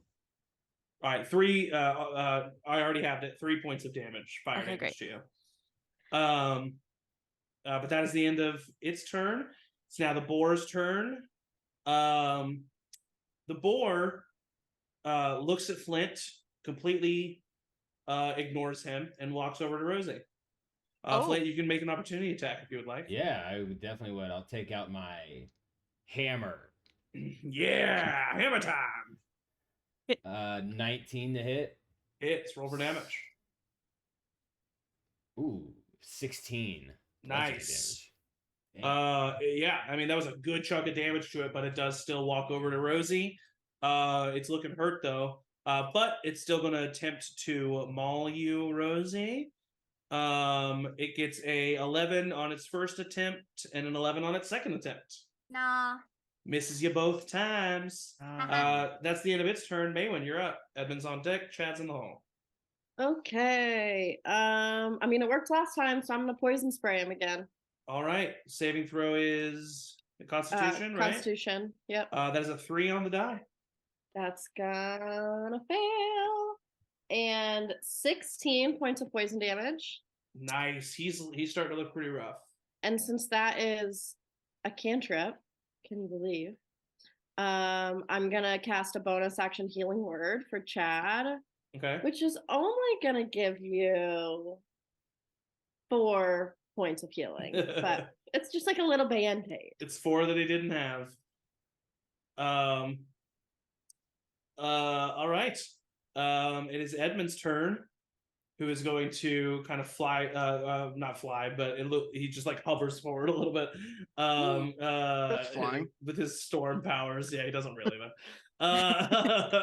and then he's just going to he saw that Chad got pretty hurt there. I can fly. Just put that out there. Kind of stepping on Flint's toes. Oh my god. He's gonna kind of raise his arms out and say, let's all chill out, shall we? And he like spreads out his hands. Nice to meet you. And a flurry of magical snowballs erupt towards these creatures. All right, Edmund's pretty cool. He's just gonna it's just gonna hit the bear. The bear needs to make a dexterity saving throw, which it fails. And then Edmund does 6 doubled to 12 points of damage to this bear. May can't help but make eye contact with Chad and be like, that's the end of Edmund's turn. Chad, you're up.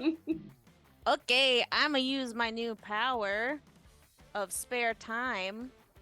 Ooh, okay, perfect. I know what you're gonna do. Maywin, you're looking at Chad, and as Chad like kind of looks at you after that happens, you see the like huge slash that the bear clawed into Chad's abdomen. Not only do you've seen magical healing, and you've seen wounds start to like almost like go through a sped up healing process, right? That's not what you see happen here.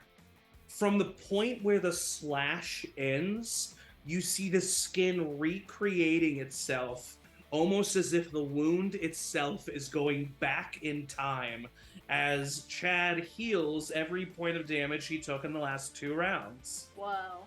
Which gets me back up to full health. Wow. Get away. And then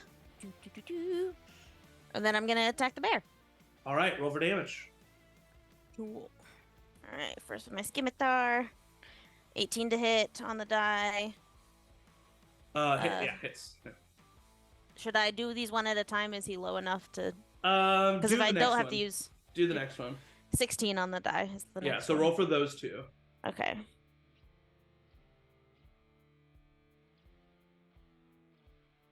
Uh, 7 on the first hit, and then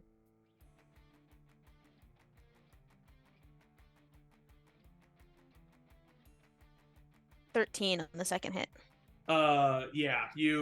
You take your scimitar as the bear is like roaring at you, and he slices, and you duck to the side, and you just drag your scimitar along the abdomen of this creature as lava just pours out of this bear, and the bear crumbles into rock and lava, and it is dead. Okay, and then I'm gonna see is the boar looking hurt as well? The boar is looking hurt, yeah. Okay, then I mean, not as bad as the bear was, but yeah. Right. There's enough people over there. I'll slide over and attack the tiger. All right, roll for attack. That's a 3 on the die, so only 9. That is going to miss. So you haven't caused any damage, so it hasn't come out of its charm yet. I meant to do that. Is that the end of your turn? Trying to contemplate an action surge? Either that or a deja vu. But I don't know if this is like the first of more, so I think I'll skip them. All right, cool. So that's the end of your turn. Flint, you're up when you're on deck. Eldritch Blast. Yeah, towards the boar. Yes, 25 to hit. Hits. Roll for the second one. All right. 9. Oh, yeah, you do. Sorry, you do the. Okay, so 11 the first on the first one. 14. Oh, 14. Okay, Yes, cool. 14. Yeah, it's looking really hurt, but it is still standing. Do you have a bonus action or movement? No, I'm just gonna chill right here. All right, perfect. Quinn. I'll start off just bonus action attacking the boar. Okay. I don't think I can get with an advantage because I can't really flank anything. So just attack. You know what? I'm gonna Rolls say there. just because you know what? Can you move the sword 20 feet? Is that the 30 rule? feet. I'm gonna say because it's just a sword, it can like get between the wall and the boar behind it Like and get kinda right advantage. Yeah. Cool. Well, my first roll was a 19 Oh, well, on there the you go. die, so let's fight. Okay, yeah, 17. It's gonna be 25. Yeah, that hits. Roll for damage. So it'll be 6 points of piercing damage. Okay, he is. I mean, he's on death's door. What do I do? I don't really want to use any other spells. I'm just gonna. I don't know. I'm just gonna stab it, I guess. Yeah. Get I'll physical, move up- Quinn. I'll move up here and then I'll take my rapier and attack it. Single roll. Oh my god, that was so close to being a good roll, but it's not. 9. 9 misses, unfortunately. Twin So your dice. turn? Yeah. The twin yeah, dice that's my sucks, turn. man. Jorik It's is a 19 and then just. Jorik is just gonna like kind of slide past you and attack the boar. And he misses. Yeah, not so easy, is it, Jorik? Oh, I killed the wolf, mate. And that's the end of his turn. Rosie, you're up. Okay, let me Show show 'em how it's you done. boys how it's done. Show him how it's done, Rosie. And I will I'll unsheath Gavar Ooh. Nice. and go for an attack on the piggy. That is going to be a 14. 14 hits. Roll for damage. And then you need to make the piggy needs to make a con save. Zippy. Zippiggy. The piggy rolled a natural 1. Amazing. So then it's going to take piercing damage. So that is a 5 points of piercing damage, and then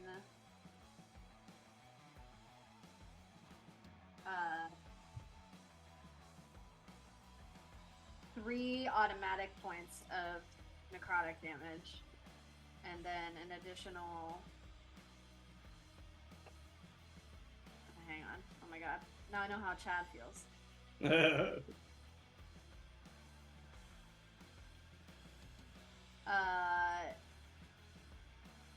22 points of necrotic damage. You stab the dagger into the boar, and the boar squeals, and the fire within it immediately fades, and the rock just turns to ash and dust and falls to the ground dead. I look at Jorik and I say, "It's nice to meet you. I'm Rosie." And then I go Right. over to my movement 5, 10, 15, 20, 25 to start heading to help Chad. All right. It's technically the tiger's turn, but Chad missed it, and so it is still charmed. So Maywin, that was a hit. That hypnotic pattern was the boar and the bear and the tiger were the heavy hitters. So that was clutch. Maywin, you're up. Okay. I mean, I guess I'll just bop over here and keep doing the same thing. So, Constitution saving throw. Okay, yeah. 15 on the die plus. That succeeds. Okay. Does it take half? No, it's a cantrip. That's gonna take 0. We can't hurt this what? fucking thing. Yeah, I guess at least I didn't hurt it.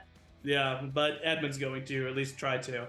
Yeah. Edmund looks over at you, Quinn, and he says, "Let's put this tiger on ice." And he fires at him again. Yes. And he needs to make a saving throw, which he fails. And so, he does a total of 20 points of damage to this tiger. Nice. As it was 10 doubled. And that is the end of Edmund's turn. Chad, you're up. And the tiger looks at you. I'm a slashy slash. 18 on the die. Had another 3, so that misses. Oh, I missed my tray. And then 17 for the third hit. Yeah, roll for damage on the 2. Cool. Oh.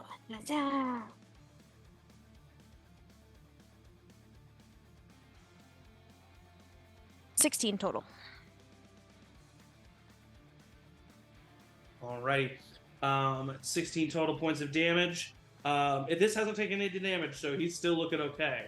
But he takes the damage anyway. And looks at you and roars very loudly, but that's the end of your turn unless you want to do something else. Nope, I'm afraid this is only the beginning, so I'm saving the rest. Alright, Flint. Alright, I step forward confidently, and I look at Quinn and Edmund, and I say, looks like it's time to bludgeon this curmudgeon.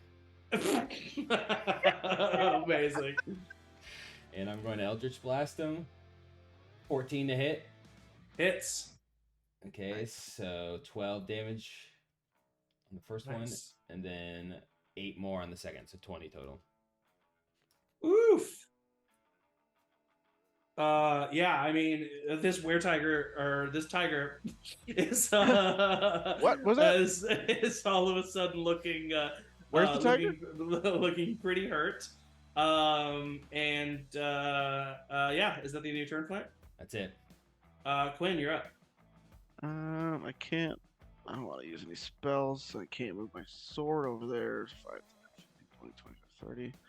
I'll move there and I'll pull out my crossbow, which I don't think I have ever used before. My hand crossbow, and I will shoot it at this thing. 19 to hit. 19 hits. 6 points of piercing damage, non-magical. Okay, so that is halved. Yeah, I don't really want. I'll just move my. You just see like the tiger like barely even notice the crossbow bolt enter its skin. 10, 15, 20, 25, 30. I'll just move the sword up 30 feet. And that is my turn. Oh no, I can't move 30 feet. I can move 25. Jorik just literally sprints all the way over here using his action to double dash so that he can attack the tiger. That's the end of his turn. And he's just screaming the whole way. Rosie, it's your turn. Okay. Great. Does everybody look okay, healing wise? Relatively, I think. Yeah. Yeah. Yeah. Flint's probably still hurt. Quinn, how are you feeling? Oh, I Flint? am fine. I'm okay. Don't worry about me. How many do you have? An unlucky number that's pretty close to 0. But is above 10. 13. 13. 69. 69. I'll turn around and look at Flint and say, Flint, I'm sorry that your wife is never gonna love you again, so here's some good stuff. And I give him more points of healing. And I'll only do a 1 d8 for first level. Rosie is not a bro. I'm not a bro, I'm a brosie. Chad basically said the same, but like a little nicer. You get 10. Nice. 10 points of healing back. I look out into the middle distance and say, ouchie. And then I will I forgot, JMO pointed it out, I forgot to move my spiritual weapon, so I'll just move it for as close as I can in this round. Okay. Just in case we can bum rush it. That's my turn. All right. Oh no, I'll get closer. Just kidding. I have my movement. Oh my gosh. Spiritual weapon is not me. I am different. There we go. Now I'm ready. Is that the end of your turn? Yeah. It's now the Were Tiger's turn, who is going to, he's going to attack you, Chad. Where tiger? Yep. There, tiger. Where? There. He gets a 2, but then a dirty 20. Who tiger? Tiger, where? man. What tiger? How tiger? They both hit. Wow. Why tiger? Dirty 20 He hits. does 11 Tiger points of why? piercing damage to you, Uh-oh. and that's it. He missed on the bite. Ooh. So that's the end of the tiger's turn. Maywin, you're up. Guess what I'm gonna do? You don't want to fire your bow and arrow twice at it? A non-magical bow and arrow? No, thank you. Your +2 bow and arrow? It's non-magical. That's magical. Chad Look at asked that. earlier if a +1 scimitar is magical. I said yes. So that would Plus count for a weapons are +2 usually weapon as magical. well. Oh, well, That's I'm gonna do magical. that. It's magical how magical it is. I I was like, she Ooh. really likes poison spray, I guess. just It's really working. love it. New spell, new spell. It's been doing some good damage. Modified 20 to hit the first one. Hits, roll for second attack. And 13. You have advantage. That would hit Range anyway. yeah, the Okay, range great. tank. Do they get flanking? I don't know if they do. I reward it, but I don't know if they do. So that's It would gonna make sense to be me that they would. 11 plus 12, 23 points of damage. Maywin, how do you want to do this? Nice. Ooh. I'm just gonna see everybody running over to get this last one and pull out my bow and take a deep breath and just take the best shot May has ever taken in her life. As you're 10 looking feet at this, away. as you're Yeah. looking at this tiger, Chad, an arrow hits it right in the eye. The tiger winces back and then growls over towards Maywin, and as it does, the second arrow hits the other eye, and the tiger fades into ash, rock, and dust. And then I falls look to the over at ground. Edmund and wink. Edmund looks at you and he chuckles and laughs and says, "Oh, well done, Maywin. Well done." Down, kitty. No. Well, the statues were alive. Right. Yeah. We know that now. Yeah, what were the No. odds, you know? I'll dance my sword back Likely. over to me. The sword's just like, So do we go through these spooky doors now, or Yeah. I mean, that's. Might as well. We've made it All this right. far. I still Oh, got goodness. Rosie's thing, so I'll go first. all right. As you step forward, you enter this next room, and you see a large chamber, similarly lit with two large braziers. Braziers, damn it, braziers. I did it as a joke for too much. Braziers on the side of fire.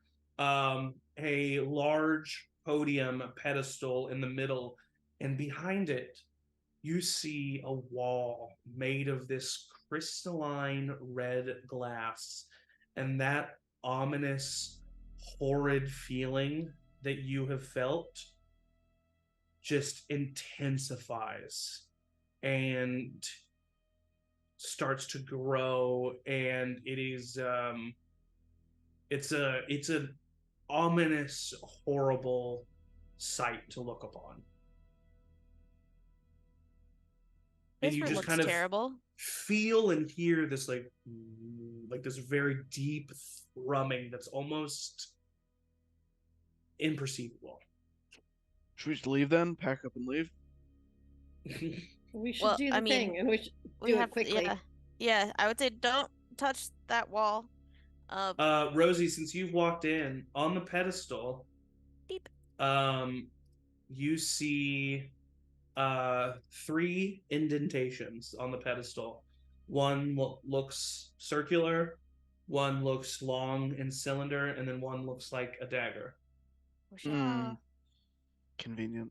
So I'll how do we take- make sure that we lock it in instead of releasing it?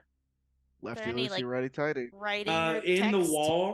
the wall, Oh. you see like a slit that just kind of like about halfway down the wall it appears, this crack that seems to be, large enough to maybe stick a hand into, and then it kind of comes and forms back together.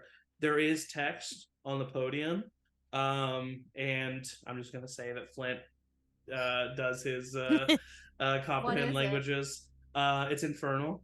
Oh man. And it says, to create the scepter of Malar, to free or lock away, place the 3 pieces here. To free Malar? To free or lock away. This is just this is just to create the key. So just so we're on the same page, we are locking away Malar. Freeing. Oh. See, that's why I wanted to get this out of the way. I mean, why would we free? I'm just joking. Okay, great. Should we all hold We hands? can't still kind of like eyes. I'm like, I'm just staring at the red wall. Quinn has the ruby, yeah. I have the ruby. Yeah. And I have the staff and the dagger. So I'll look at do we Quinn just and be do like, it? Quinn, we gotta do it. I think we just do it. I mean, this is a really sweet ruby, though. Quinn, I mean, look at it's me. It's like I could do a lot with this ruby. Quinn, Probably be worth a better. lot of gold. Quinn, be better. Be You're better. right, Rosie. All right. Yeah. Ruby down.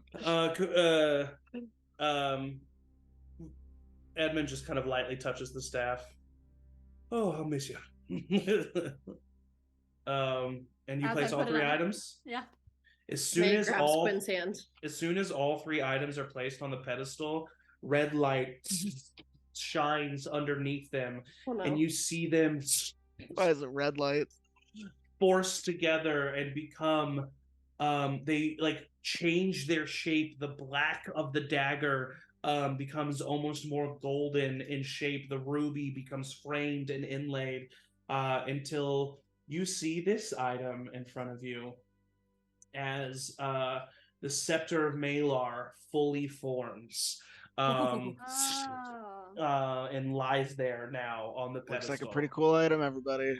I bet you I could do some mean bludgeoning damage. Yeah. As soon as this item is created, you hear and you look over at Jorik, and you see Jorik, his muscles pulse Oh, who called and it? rip No. out. You call it Chad. It's like a Chad. Laying out.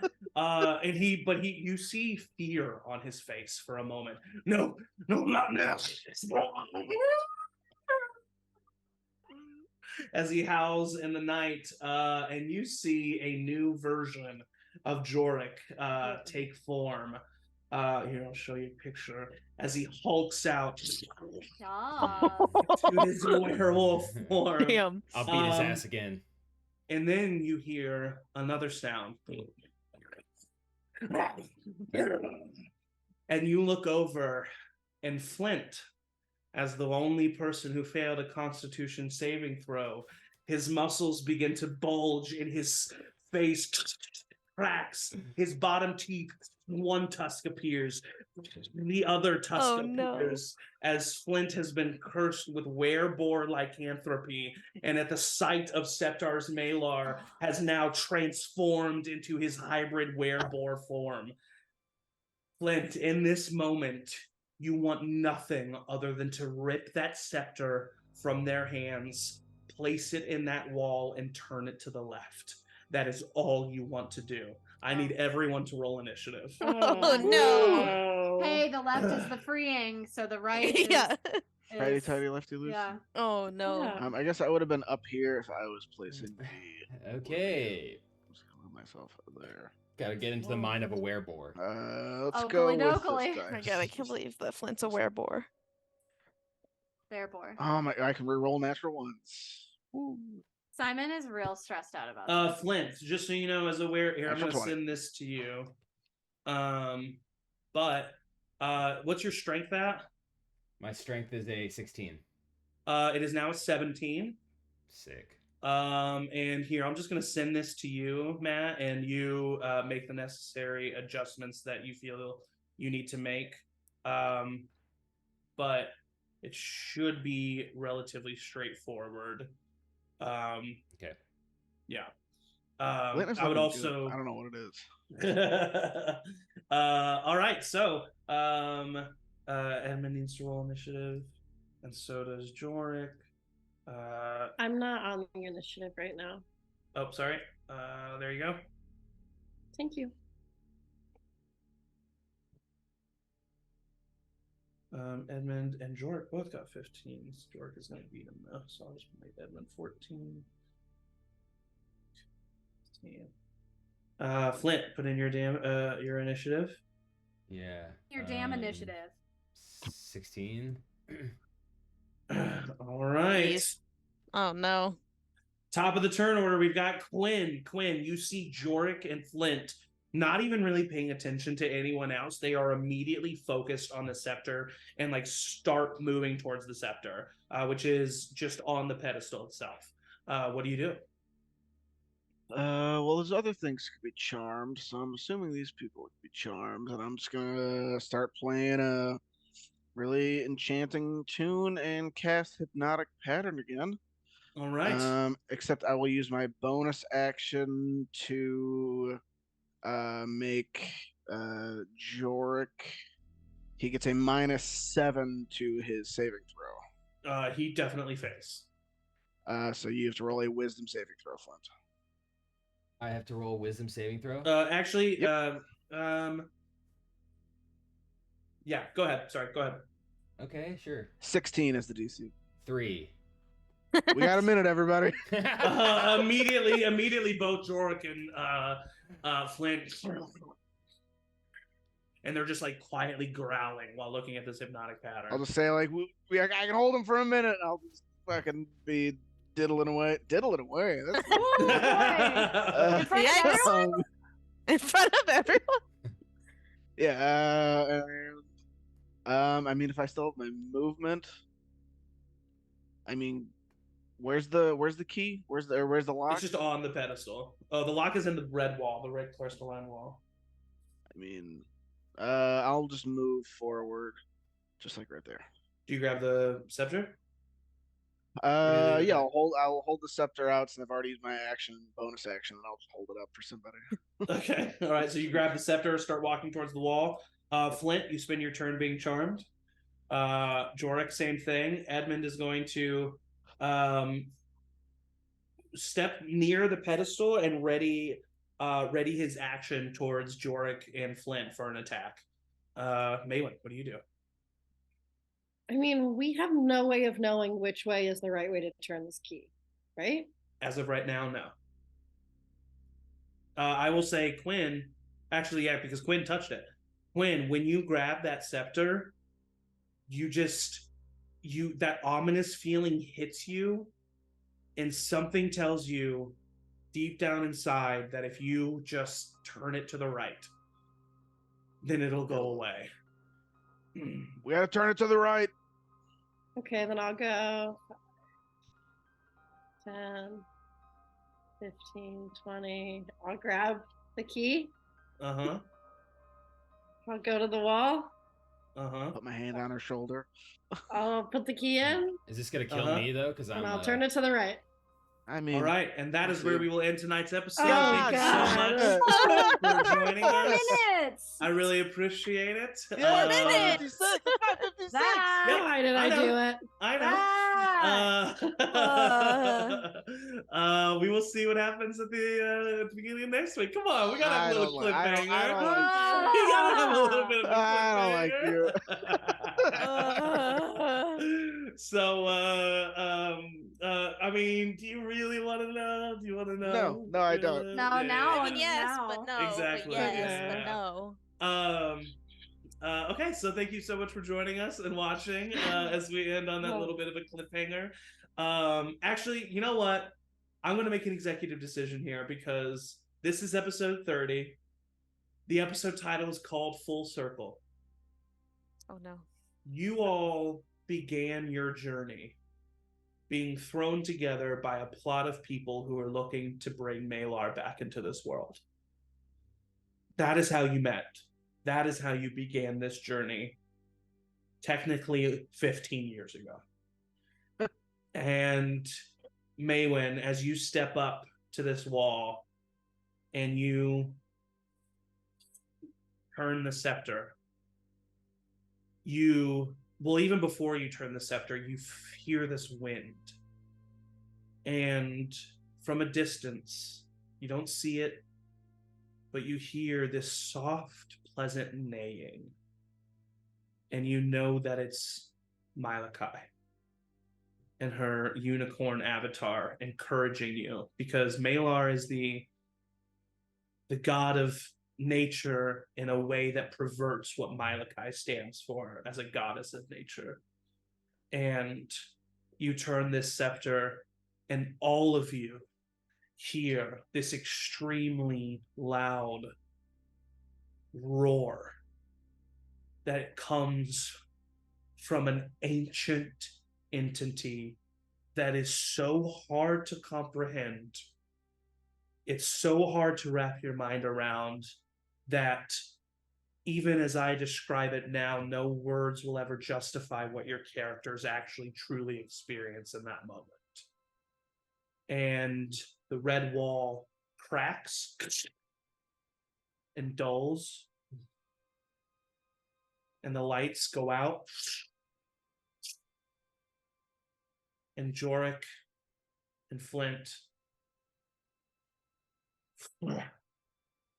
kind of come to. Jorik starts breathing.